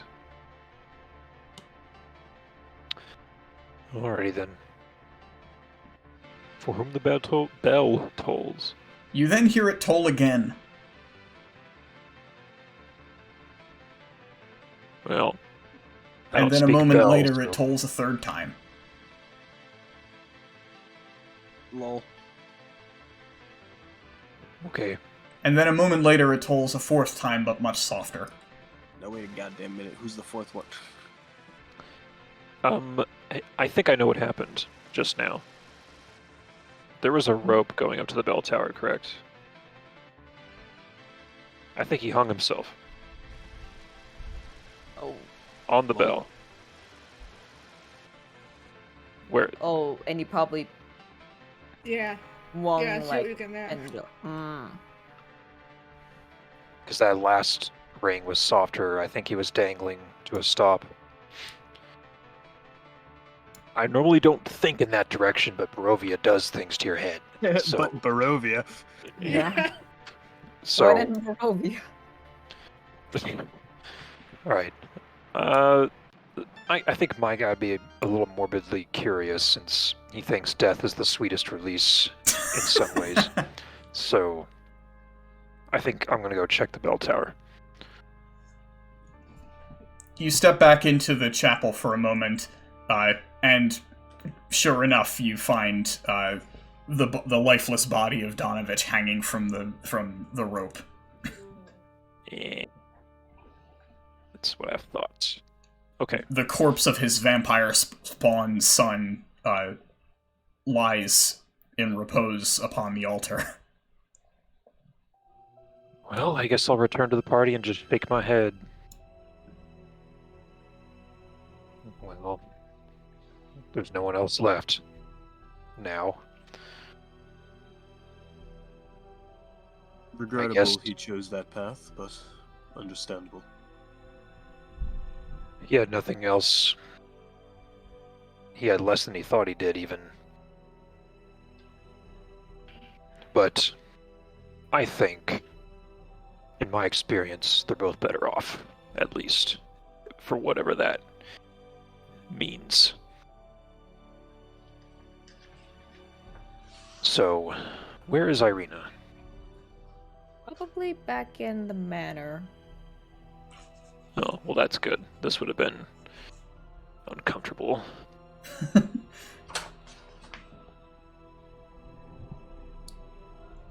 Okay, I guess we'll just return there and be like, so we need to leave before anybody else dies around us. That's great.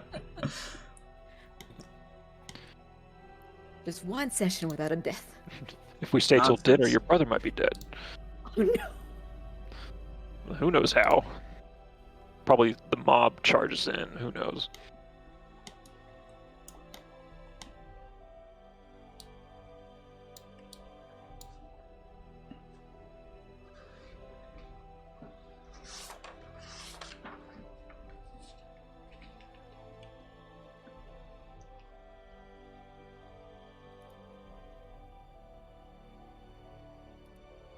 Alright, are we going back?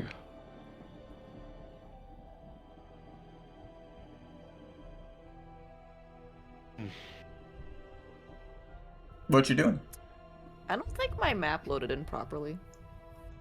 Yeah. Yeah, I assume this is, But I'm The looking at the village? stream. It's supposed Yeah, to be a looking at village. the stream, it's the village. yeah, it's just a grid for me. Mm-hmm. You'd have to leave and come back. Although we're coming to the end of this session anyway. So, why don't you guys decide what you're gonna do, and then we'll wrap it up pretty soon. I imagine meet up with Irina and Mm-hmm. man, his name. You guys have horses too. You want to collect them and not Your abandon them. your horses were Yeah. left at the tavern. Yeah, no, Alistair has Umbra. Don't worry. Mm-hmm. I forgot we even had horses. Yeah. So grab the horses, head to the manor. Mm-hmm. You saddle up and return to the Burgomaster's manor. When you arrive, you find that Irina and Ismark are already there. Apparently, having already said their goodbyes, Irina is saddled up on her horse. She appears to ride well, and is now very outwardly armored for a dangerous journey. She's not attempting in any way to conceal her breastplate any longer, and she wears, in addition to the dueling saber that you saw earlier, her saddlebag is also laden with a heavy-looking broadsword sheath. Jeez. I think she can protect us more than we can protect her. Honestly, though. But strength in numbers and all that. As you approach, she remarks, "Time certainly flies here, doesn't it? I didn't think it was 4 o'clock already." I never know what time it is here. whatever the time might be, I'm ready to leave this place now. Yeah, I think we're all done with this village. So, where are we headed? There's a fort. What was the name? Are you asking me, or are you asking that in character of Irina?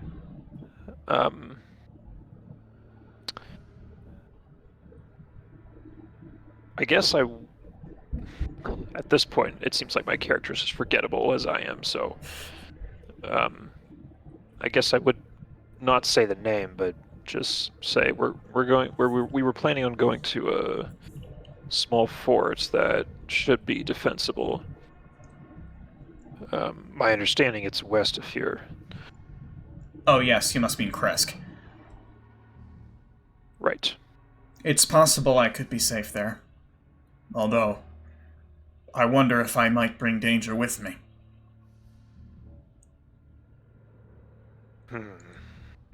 I fear there is no true safe place here in Barovia. But we'll do our best to make sure no harm comes to you. I fear you're right. At least so long as Strahd lives.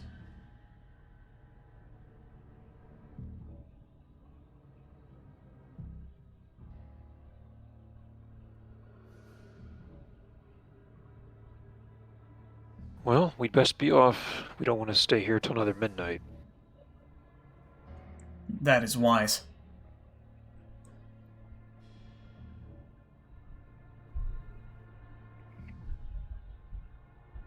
Do we have... Where is it on the overworld here? What are you looking for? The fort that we're going to. Kresk is here. Oh Press gosh. Here. You're currently here. literally, like, on the Mhm. side of the map. Yeah, but Oswin did want to go to Valaki, Yeah, and that's which on is the way. along the way. But we gotta go Yeah. through this forest area first. It's just all of this shit. We have no idea. Seems like everything's on the way. Mm-hmm. Well, alright then. I guess we could make our way slowly to Valaki, then from there to Kresk.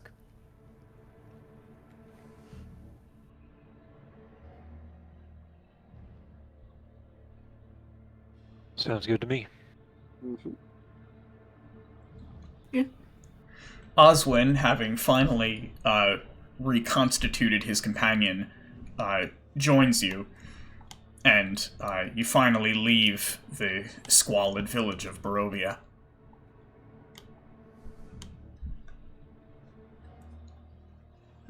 As your procession of horses makes its way out of the town, what is it called? Oh yes, a murder of crows flies off from the nearby trees, squawking its way into the distance toward Ravenloft.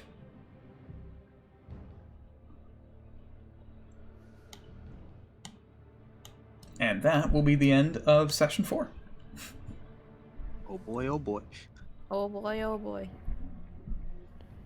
Man. So, XP stuff. You did in fact resolve the situation with Doru and Donovich. So, technically that's supposed to be this, but I don't think that's really reasonable. So I'm going to say the party gains 1,000 XP for having completed that. Oh. I forgot, Looking at my DMG here. Gotta figure out how much the quest XP is worth for having resolved the thing with Ismark and Arena. Okay. And I'm keeping track of XP, so you're good size. Oh. I was gonna mark it down. Okay. That's so Appreciate you gain XP lump sum, and then it's divided by the number of players who are in the party. Yeah. Got it.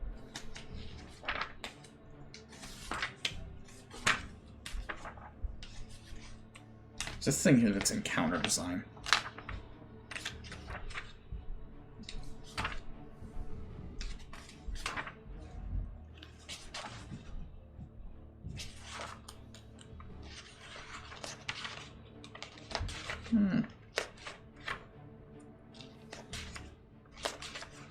That's treasure.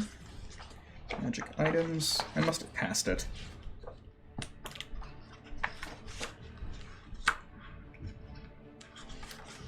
Uh, 82, maybe? Yes.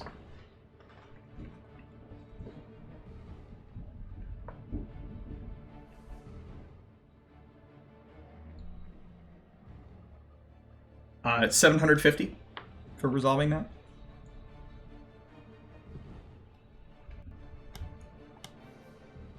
And I think that should be it for tonight, yeah?